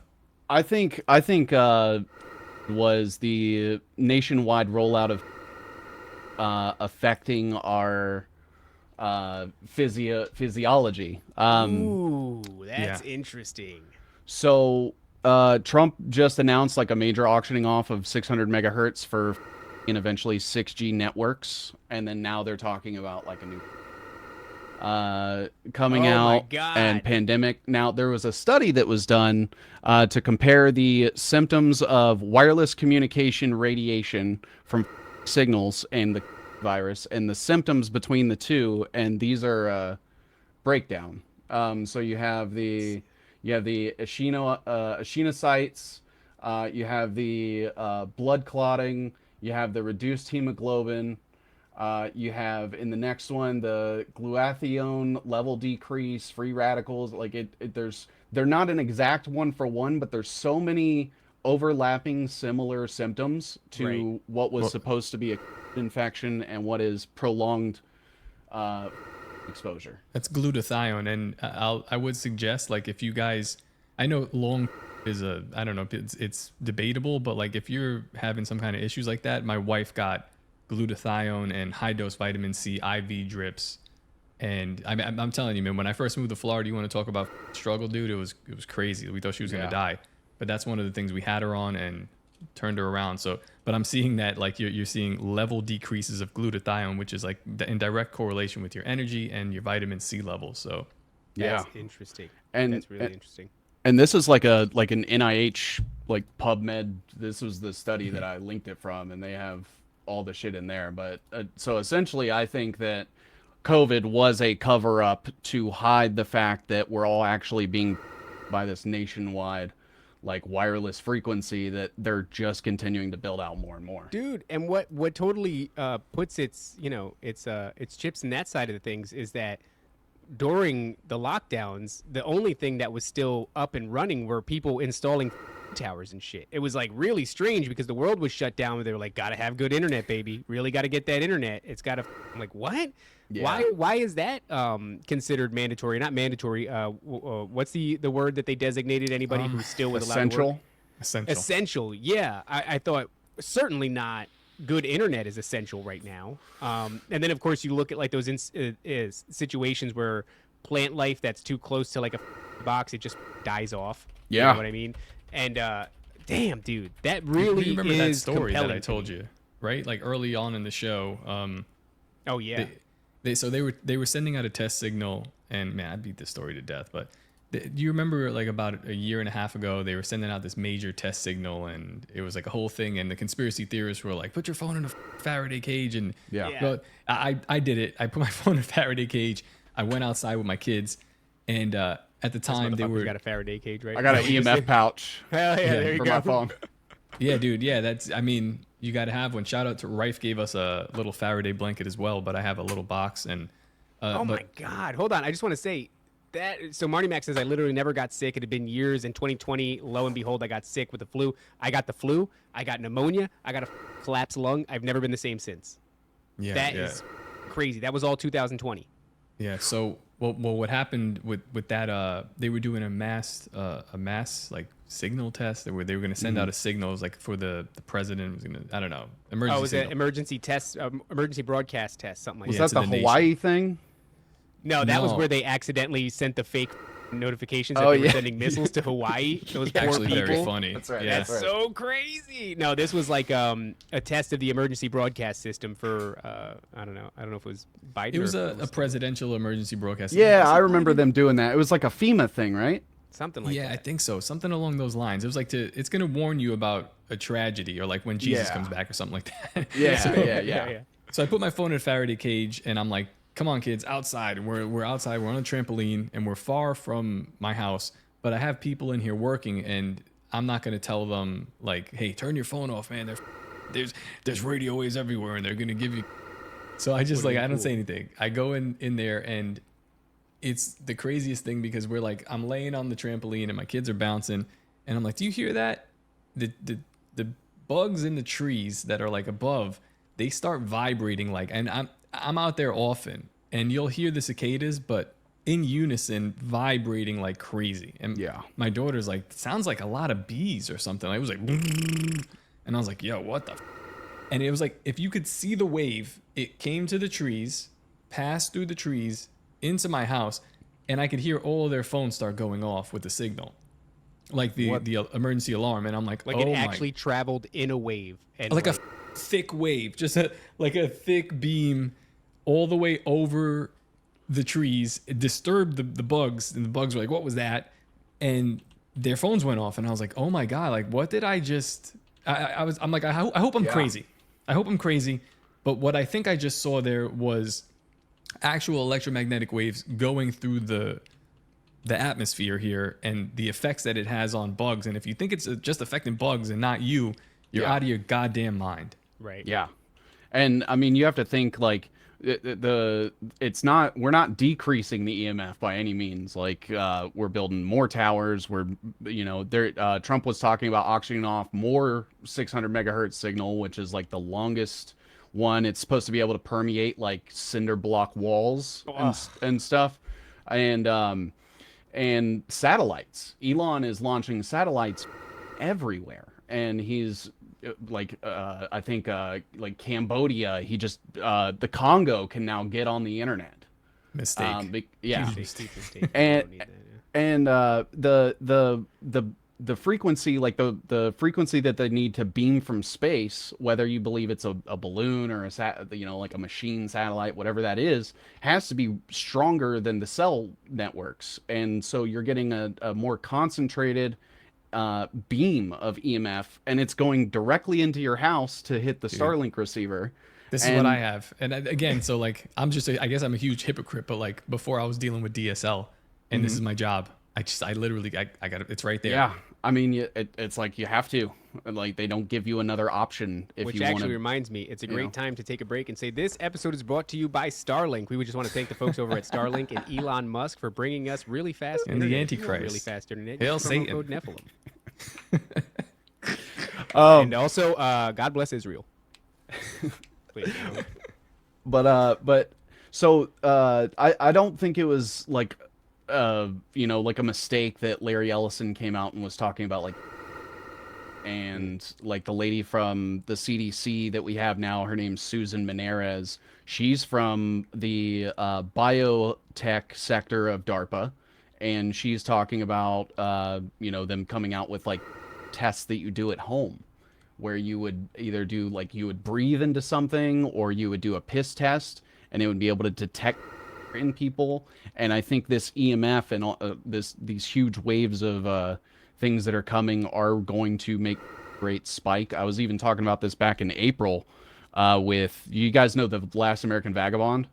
yeah. Yes. I was talking with him about it, and I was like, I think there's going to be a spike in rates. That was like late April. And then May 8th, it said that the NIH published a study claiming that rates for 14 different types of in people under 50 has risen significantly. Yeah, So it was like a hard. week So later. In Yeah. 2020, I also got. That's a real thing. That's actually a real thing. Oh shit! My bad. My bad. I thought You can never tell. Okay, You can yeah, never tell. I like, got, I got, and I had to get we're sponsored by Israel too, dog. That might Yeah. be real or fake. Well, You that's gotta why I Oh, haven't no. gotten do your research. Yeah, I haven't gotten again because we took the Israel sponsorship. I So see. now it's stopped. They've stopped beaming me with. The But yeah, lines- I got the so lines are so 2020 blurred. hit. I got testicular. They cut my nut off, and then I got influenza type A or some shit like that, and then that turned into pneumonia, and then that turned into walking pneumonia and a collapsed lung. And so yeah, dude, shit. like 2020 hit, and I went from being like a super healthy dude like my entire life. Yeah, after my son was born, kids are just little germ bubbles, and so I started getting like sick in the wintertime or whatever. But nothing compared to when 2020 hit. It was just like back-to-back crazy shit. Pneumonia, influenza, collapsed lung, all that shit. And I've just pretty much never been to say. Also, what do you call that? Shingles. Shingles. yeah, that I was got last year. shingles, which is very strange. That's some sort of an Yeah. autoimmune response, and that's not supposed to happen except for in old people. Yeah. So, and I'm telling like I've been super healthy. I've been doing MMA, I've been out of it now for probably 6 months or 7 months, but maybe less than that. But for like 10 years, and super conscious about health and nutrition. I was, a big Rogan, so the ketogenic diet and all that crap. I went through all that. I learned, about simple carbohydrates and refined sugars and cut all those out of my diet, and had been doing that for a long time. I had been on that health kick for at least by that point 5 years, maybe 5 or 4 years, like really deep into a health kick, losing weight, doing MMA, yada yada yada. And then all of a sudden all these things just happened to me, and I was like, in my mind I'm like, dude, what the hell? Like I'm now, like, for the first time in my life, hyper focused on health and nutrition and fitness, and then I'm just falling apart. At the same time that 2020 hit, the lockdowns hit, they put up all the towers, and then it's just been a downhill thing since then. Luckily I still have all that information about health and nutrition and shit, and so I still keep myself healthy. I don't even want to imagine what I would be like if I was just kind of a fat slob, because whatever happened, I got whacked, dude. Yeah.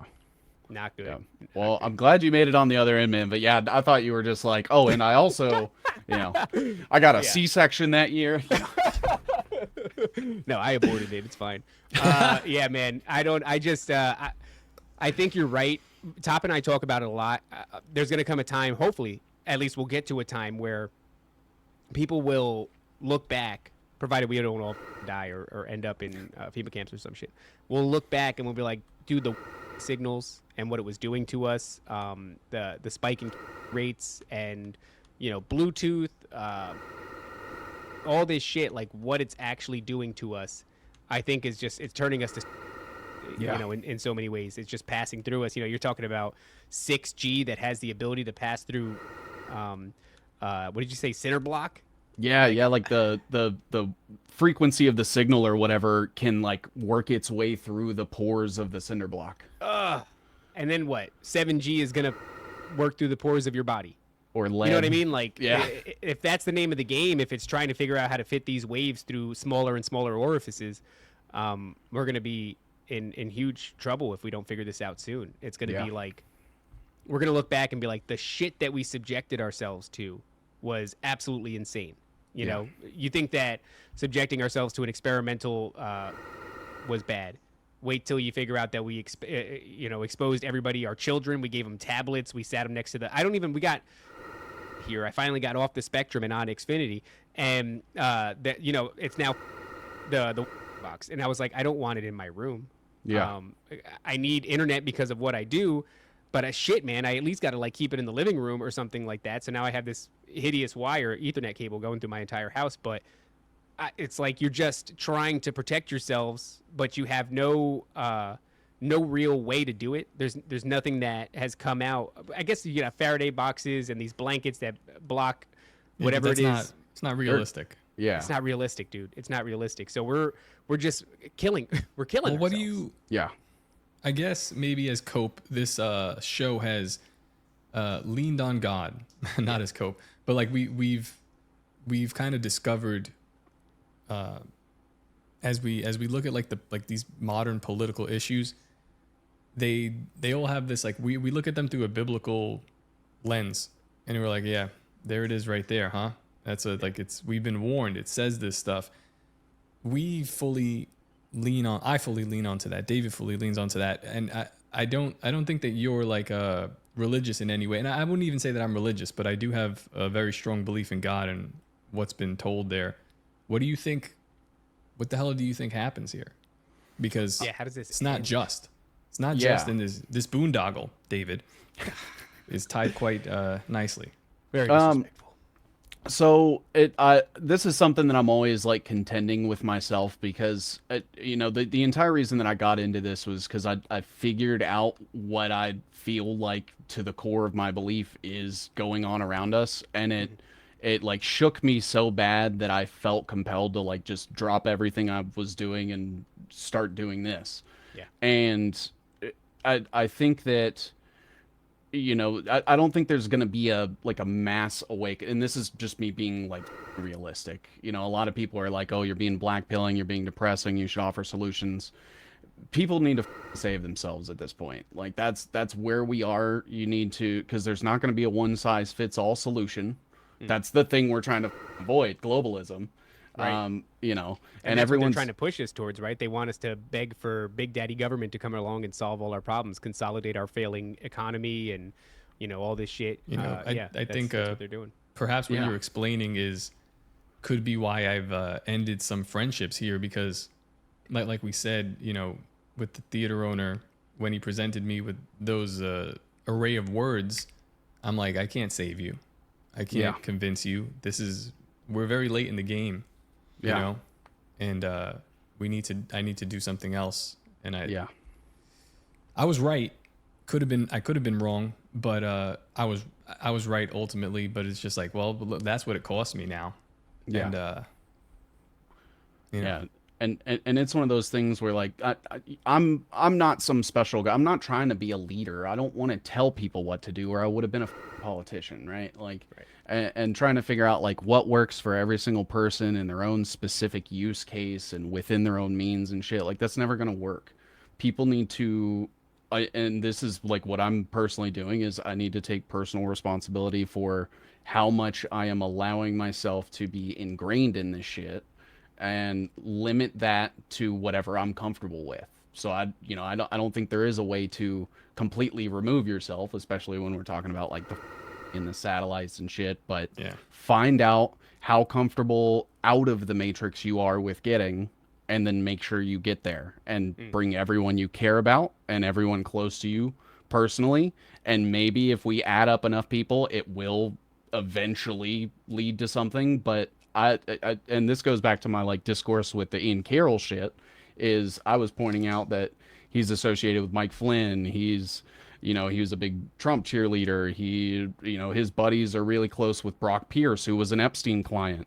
And the number one thing I was getting back was, oh, you're just jealous because he has more followers. And I'm like, Did you guys not see what I said? Like where he's working with like CIA and Epstein clients and shit. I don't care about his numbers and his following, and it's you're not going to be able to convince people even if you like lay it out all plainly and you draw them a map to it. They're gonna, you're gonna have detractors or haters or. Yeah, it doesn't even have to be like convincing people. It's like, can you have a dialogue?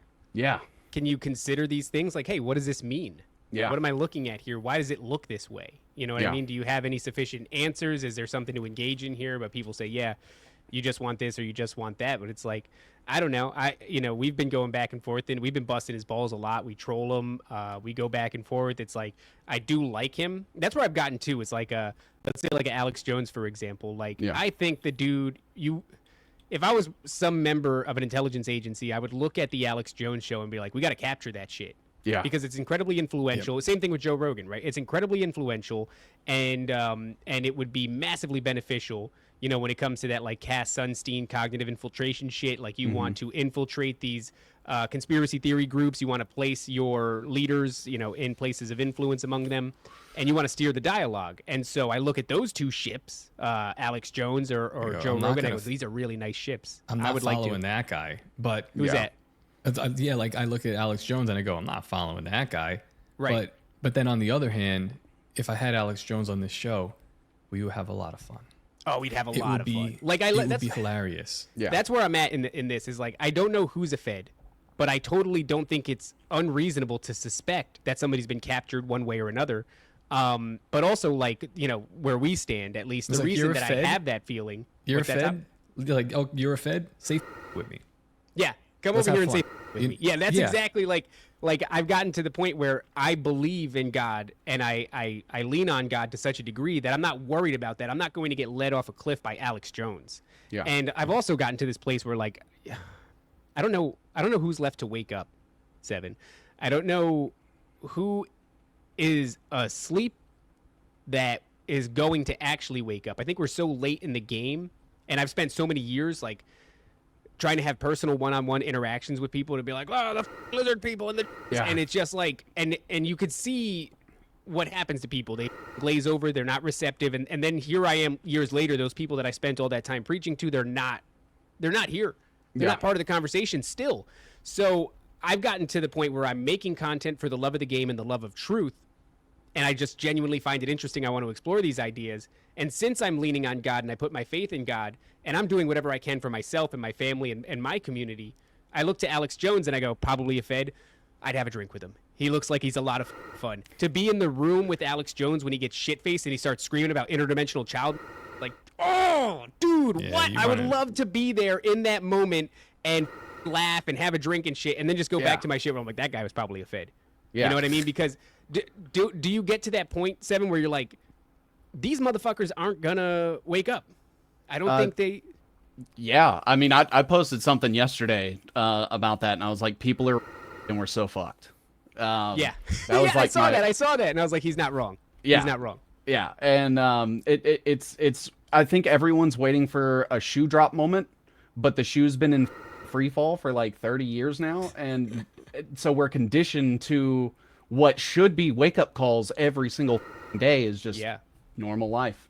Even if you're a big UFO guy or alien guy, it's like, how many times do they have to be like, we recovered off-world materials and non-human biologics and shit? It's just like, what language do they have to use? What does the Pentagon have to come out and say before you're like, this is fascinating. What the fuck's going on, right? And I don't agree with their alien narrative, but I was surprised for a time that no one would even turn and look.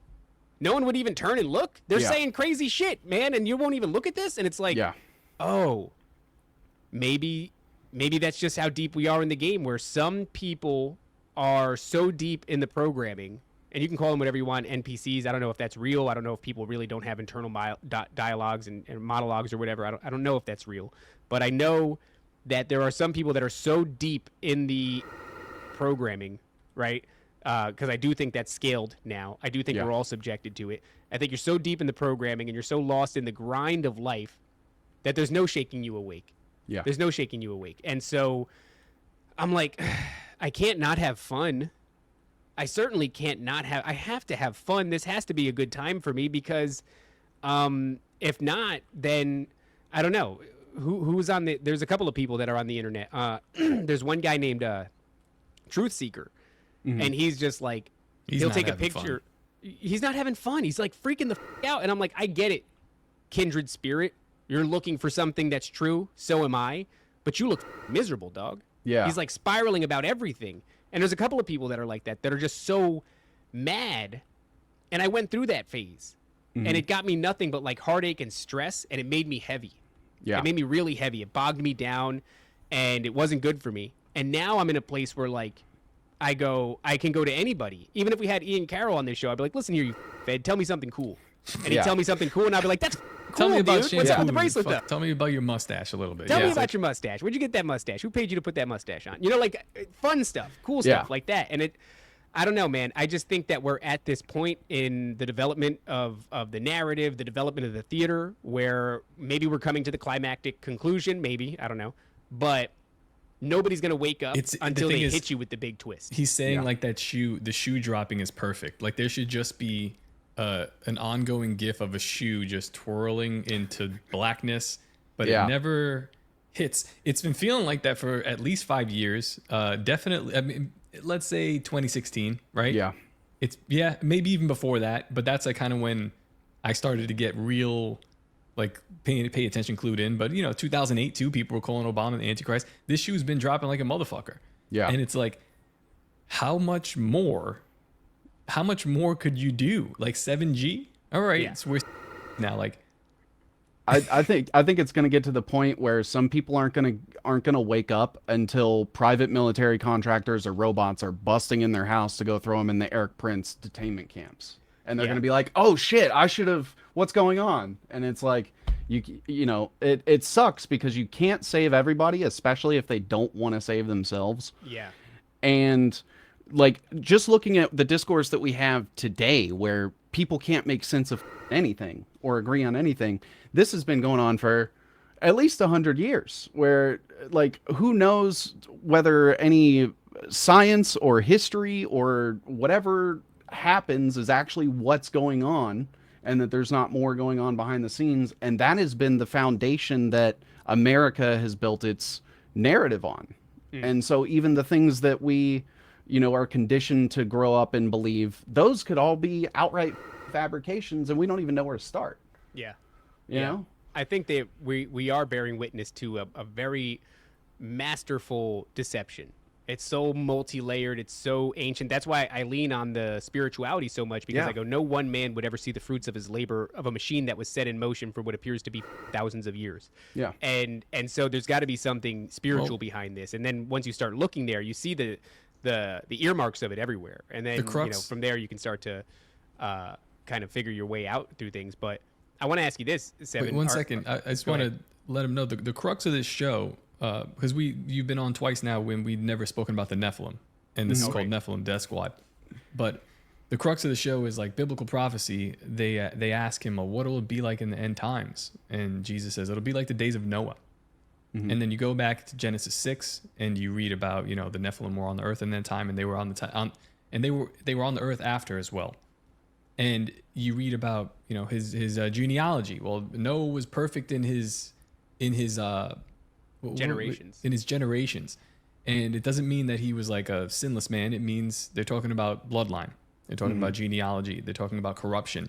So a lot of people that are in our space, this biblical conspiracy space, when they talk about the Nephilim, they look at that time period, the antediluvian period of Noah, and they say there was something going on genetically that the world had to be wiped clean because it got too out of hand.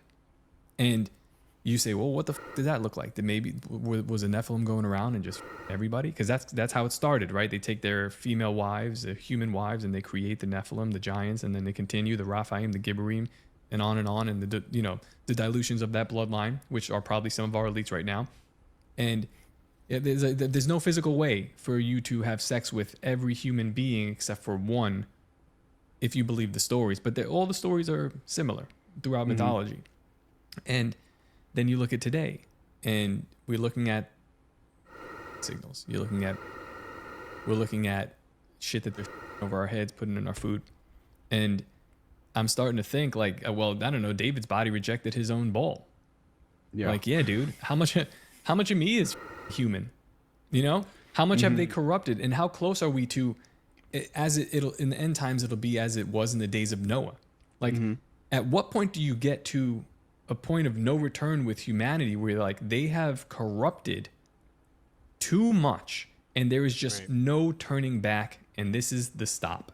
And Because meanwhile, it's happened everybody once. sees it. They're like, oh, the royal bloodlines, like they're obsessed with keeping their bloodline going. Why are the elites so obsessed with bloodlines? What's going on? It's like an ancient bloodline. You could trace it back incredibly far. What are they trying to preserve, right? Is this just like one human that fucked real hard and they're like, this is the bloodline, this guy crushed, we're going to keep this going? Like, no, there's something else going on here. There's a genetic component that they're trying to preserve, even at the cost of making them look hideous. These people are fucked up looking. They're like, gotta keep cousins.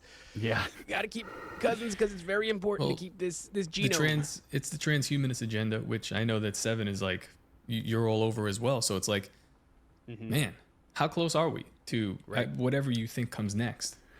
I think the point of no return is probably going to be the complete elimination of physical currency. I think once we get to that point, that things are going, like, they're going to be controlled from a, like, Larry Fink talks about the tokenization of everything. Yeah. And he's talking about, like, stocks and bonds right now, but I think eventually it's going to get to the point where, like, every single strawberry in the grocery store will have a token ID, and you won't be able to transact with people without using this digital crypto system. You won't be able to buy or sell goods without the mark. Yeah. Do you see why I'm going, like, why we've gone crazy on this, in this angle, in this particular? No, we're all fucked up, dude. I mean, I see it, it all goes back to, like, ancient Babylonian mysticism. And I got a little bit into this on Tinfoil Hat, but I can bring up this graphic that I have. And this is my own theory. I'm not a theologian. I have read probably 5 pages of the Bible collectively in my entire life. David, I can't read. I get the gist, but so I have this graphic where I was just, like, basically going through and trying to follow, like, the genealogy lines of everything. Did you make this? Dude, I did make this. Yeah. I love you so much. No homo. Can you hey, dude, no shit. Can you print these out and make them available for public to purchase? Probably. I'd probably just give them away for free. That's a great idea. I'd love to have these because we're working on getting a studio. How cool would it be to have this shit on the wall? You got to put your logo on it, though. It's got to be like the bottom right-hand corner, 7 C's. Yeah. You got it.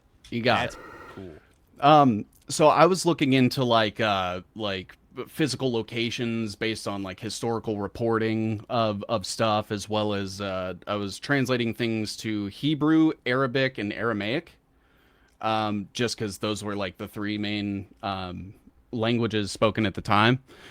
So this is, again, you know, I don't know what I'm talking about, but so I think the whole Nephilim Noah thing, I think that was, like, dark mysticism shit. And that Noah wasn't a guy, he was a group of people that were practicing these things.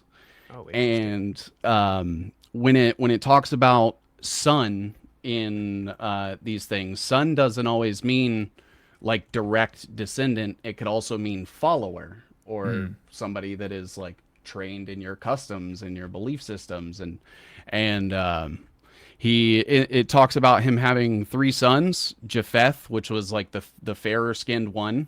Japheth also means beautiful and expansive, or the description of the location where they ended up going out. So you have the Ashkenaz up to the north. From this red circle right here is basically where I think, like, this started. So everything in orange was supposed to be Japheth and his people and his descendants. And then you have Ham, who was the darkest complected, and they moved into the hottest regions. And Ham literally just means hot in Hebrew. And then you have Shem, which in Aramaic means shelf, which there's the shelves of the Middle East, which is all the green. So that's, like, it's not the mountains and it's not the desert, but it's, like, the in-between. Okay. And that's where we get Shemite or Semite.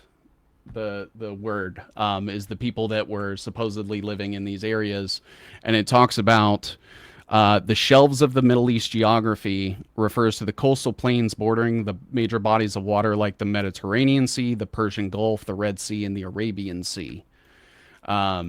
Which is, you have the Persian Gulf, the Mediterranean, you have I have the other sea, the Arabian Seas down here, and the Red Seas right here. So all those places where it wasn't necessarily low down and in the desert or in the mountains. Now, Ham had Canaan, if I remember correctly, and Canaan literally just translates to lowlands, which was a little further down away from the mountains, closer to the ports. And then the son of Canaan was Sidon, which means fishing town or fishery, and it was right there on the port where the fishing town was. You have, Bethlehem, which translates to hot house of El, and that's like the Phoenician god or Saturn or what have you. And then lastly, you have Abraham, which means father of many hot paths, aka the Silk Road. And essentially, I think they took this mysticism belief system, sort of started to water it down a little bit, trickle it out, and then some of those things ended up becoming modern day Christianity and modern day Islam, and sort of pits the two religions against each other with somewhat similar but contradicting enough belief systems to kind of keep them at odds with each other in perpetuity for thousands of years. This is fascinating. You don't have this available yet for people to. This is crazy. You should 100% have this available for It's people. like just something I was like working on the side. Yeah, dude. I'm like, number one, labor intensive as shit, and number two, like, I mean, it's like it's got the same entertainment value of Where's Waldo times 100. Yeah. You know, you're looking for Waldo. This is like you could sit there and stare at this and pick this apart, and this is fascinating, man. The crazy thing is, I agree with all of this, but I think, like, why not all of the above? Like, why not these are real people? Why not this word gets its name from, like, this person? Somebody had to do this first. Somebody had to settle on the shelves. I think the only reason why I lean towards it was a group of people is just how far out they got and how many people and in how much time. Where Did you hear recently that they actually found the Ark? It's settled in the mountains of what the hell is it? Mountains of Ararat or something like that. Ararat. Mount Ararat. So Mount Ararat is where it was originally suspected to be, but then there was the mountains of Ararat, and they actually found an incredibly large ship. There was a mudslide recently that ended up exposing the mast and everything of a ship on top of a mountain in the mountains of Ararat, not specifically Mount Ararat. And then right beneath that, that ship is actually a small village that would have matched the description, geographically speaking, of where Noah and his relatives settled after they departed from the ship after the waters receded. The first episode we've ever done on Nephilim Death Squad, we weren't sure what this show would even be about. We had Mika Dank on, who I think you would find very interesting, especially with that line of work that you're going down. And he talks about the Bible being like astrological symbolism, therefore not real. Or just like a metaphor for astrological symbolism, right? And I kind of look at it and I go, yeah, why not all of those things? Yeah. Like you're saying this, but there's historical proof that these people did exist, at least, to the New Testament. So I'm like, if you really do believe what's written in the Bible, it's like, well, wouldn't there be these metaphors, these astrological metaphors, these similes, these things that rhyme? Like, it's an astrological book. It's he said it's 4 different types of books. Like, it's a numerological book. And I'm like, yeah, dog, it's all of that. And that's the thing is, occultists have really figured this out, and so have quantum physicists. It's like, as above, so below is a spiritual principle. So what we see here to occultists in the physical realm is mirrored to some degree in the spiritual realm. And that isn't a evil occultist thing. That's a spiritual principle. I think it's an observation about the realm that we inhabit. And also, if you look at quantum physicists, they are determining that our realm has a fractal nature, right? So the further down you go, the patterns continue to repeat themselves. And then if you zoom out to the macro, the patterns repeat themselves over there. It sounds like a scientific way of saying as above, so below. So I think that when it comes to these things that we're seeing, everybody's caught up in the minutia. It's actually this. It's strictly genetic. No, it's strictly astrological. No, this is, and it's like, no. It's as above, so below. It's fractal. It continues to the stars, and it goes all the way down to the minutia. It echoes itself. It's the story of this realm that we inhabit that permeates everything, I think. And that's where we're all caught up in this arguing of, oh, I found a tangible element of it that seems to be true, but it only exists in the stars. And it's like, well, that's the one that you've seen. And good on you for seeing it. And it's like, well, no. I found this element of it that seems to be true, but it only exists in genealogy. It's like, no. You found another aspect of it, I suspect. It's just a fractal aspect of it. I think we're all dancing around the same shit, and we're kind of arguing about who's wrong and who's right. But I think we are all observing the elephant, right? Yeah. But we're looking at the leg. Yeah. We're looking at the tail. But this thing is huge. It goes to the stars, and it goes all the way down to the microscope, Yeah. So I think that's a lot of what we're seeing. Yeah, and I think like the law of duality, I think the people that practice these things, like they understood these things very early on, and I think those were the descendants of Noah and the Nephilim and shit like that, and that's sort of how they've been able to maintain this, like, I guess, somewhat control over how things go, or like how to manipulate people, how to make events happen. And that's why the bloodline is so important, because I think it literally does trace like all the way back to this shit. And the Bible, I think that there were a series of events that did actually happen in the past, and that the Bible is a telling of one of those things, whether or not it may have taken some liberties in some areas that people may eternally disagree on. But I think that there are like multiple different cultures and different stories and stuff that talk about these things sort of happening, and they just sort of put different spins on them to relate them to different people. And that's exactly it. And I understand the disagreements that people have with the minutia between the Bible and other mythologies, whichever one you adhere to. But the fact is, it's like they're telling the same story. Yeah, I think the reason that I adhere to the Bible is because when I do read these other mythologies, it always comes down to one thing. There are these gods, Elohim, Bethlehem, House of El, and they all require something of you, and they all tell the same lie. Like, it's a lie of the aliens. We can ascend. We can be like God. Yada yada. New Age shit. But there's only one religion that is consistently telling me, don't sacrifice to me. As a matter of fact, like, we tried that, and my people fell off. Like, the Jewish people, they went awry every single time. And instead now they're saying, I sacrificed to you, the most important thing. And I think that is significant.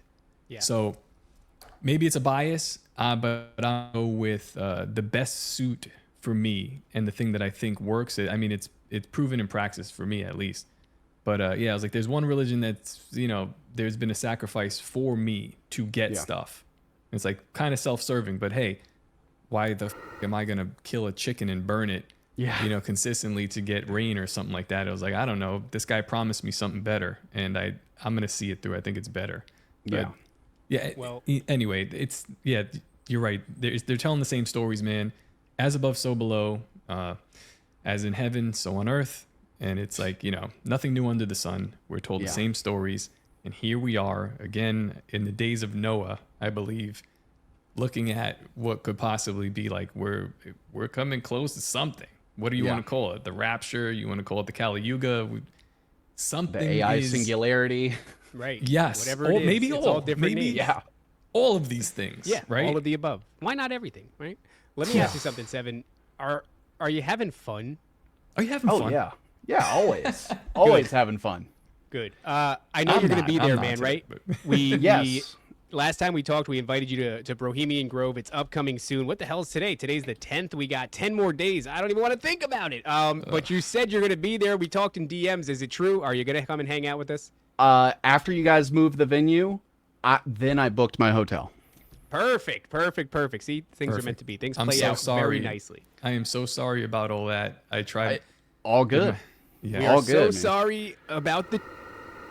No, I procrastinated and it worked out. There you go. Yeah, it luckily, just wasn't time yet. If you guys are listening still, there's like 48 hours for that you can book that you could cancel in advance, and the hotels that I suggested are cheaper and they're closer to the new venue. So Yes. I'm glad you didn't get fucked on that. It's been stressful. It's been rough. Well, it's been rough, but Well, it's been rough, but it's gonna be Nevertheless- fun, dude. We're yeah. getting over the hump, and very soon it's gonna be fun time. For those of you who haven't gotten your tickets, Seven's gonna be there. Go to brogrove.com, pick up your tickets, and come see performances because we haven't canceled. Owen it Benjamin, is he's gonna be crazy. there. It's crazy. I forgot you were going to be there because there's so many people. There's so many people. I can't wait That's to what's talk gonna to be fun. Owen about Ian. Oh yeah, dude, he's been busting his balls. I think Yep. Owen takes the same approach too, where he's been busting Ian Carroll's balls, and he's been highly suspicious of him. But You can't be he's mad also at Ian. checking, like, are you having fun, Ian? Are He's you playing having ball? fun. Yeah. And I think Yeah. Ian is having, that's why it's hard for me, dude. He's having fun. He's playing back, man. And Yep. hey, it's brutal when Owen goes after you. He's like top of the line, shit poster. So Yeah. good on Ian for not like losing his shit. Yep. Yeah. Guys, go to yeah. brogrove.com. It's Bohemian Grove 3, 2 days, 1 portal. Owen Benjamin, Sam Tripoli headlining. Performances from Nephilim Death Squad. Something that looks like Tower Gang. Shane Cashman, Elijah Schaefer. Seven's going to be there. A bunch of people are going to be there. I think even Jake Shields is coming along now. It's going to be a banger, guys. We're going to have a lot of fun. And that I want that to stand in stark contrast to anybody who says we're black pilling or anything like that. We're not black pilling, baby. We're having fun, and you can come have fun too. Go to brogrove.com. Seven, I really appreciate you hanging with us as long as you have. And it's always nice when somebody who actually has some sort of sentience comes on and teaches us something. And I think we learned a lot here today. Where can people go and find your work? Yeah, absolutely. So I'm mostly active on Twitter. If you're going to check anything out on Twitter, go check out my pinned post. It's a huge thread about technocracy, and we'll get people started.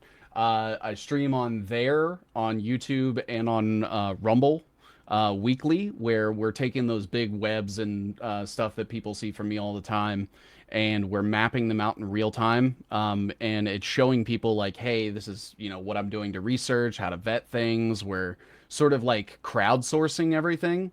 So, I realize that it's like way too big for me to do on my own. So it's like, hey, this person has this shit about like the Council of Foreign Relations. This person has WEF shit, and they all just look. bring it to me. Yeah, Foundering. Hell yeah, the homie. Yeah. Oh, I love Foundering. Yeah. And then I'm also writing articles on Substack. I have about 45 drafts right now that I'm working on. So I've just never been a writer. So I don't know how long is too long. And I'm not out here trying to write like essays or anything for. Oh, dude, it's easy. Ask AI. Oh, No. yeah, Palantir. the demons Nope. to do your bidding. Look, man, on principle, I don't use AI for anything if I can help it. I don't use crypto. I don't do none of the shit that I think the only thing I do with technocracy is I have a smartphone and I have an internet connection. Everything else I can get fucked. Oh my Good god, for we you, use it to write our descriptions because we are not creative in that way whatsoever. It's very hard. You do so many episodes and then you're like, what do I say about this? I don't And even it's- remember what we just spoke about. I go, right now. demons, do my bidding, build my temple, demons, and they come yeah. along and they write my descriptions, and surely I'll pay and boil in hell for it. Yeah, and it's one of those things too where like I'm taking the like holier than thou approach, but I also understand that like everyone, like I was talking about earlier, like everyone's gonna have their own acceptable level of how far in they want to put their foot, and I'm not gonna be the person that I don't want anybody telling me what to do. I'm not gonna tell you guys what to do. No, I'll it's- tell you what it's though, if you beautiful. can practice what you preach, that is big shit, and there's not enough of that. There's not It's enough great. Of that. It's great to have those flavors of compliance, right? Yeah. Like Yeah. you got like this dude's about it, and then there's Amish people, that they're not doing anything. Yeah. But it's a beautiful scope of humanity, man. I'm happy that you popped up out of nowhere, right? Kind of suspicious, Strange. almost very Interesting. No, Follow the dude. money. Follow the money. It goes Follow all the- Where's the the way. money? Hey, if you guys find the money, tell me where it's at because I've got negative $30 in my bank account. It's in Israel, dog. It's We're searching. we Well, found I'm not- it. That's it. Shit, I don't think We I'm don't allowed have to go money, there. We have shekels. That's Shit. it's slightly different, but just as valuable. Thanks a lot, man. It's been a great conversation. I appreciate you coming back, and I can't wait to see you in 10 days. It's going to be awesome. Yes. Looking forward to it. Absolutely. Thank you guys so much for having me. A blast. Anytime you guys want me back, I'm here. Absolutely. All right, guys. Obey, submit, and comply, and I mean it. The greatest hypnotist on planet Earth is a oblong box in the corner of the room. It is constantly telling us what to believe is real. You can persuade them that what they see with their eyes is what there is to see. You can't. Because they'll laugh in the face of an explanation that portrays the bigger picture of what's happening. And they have.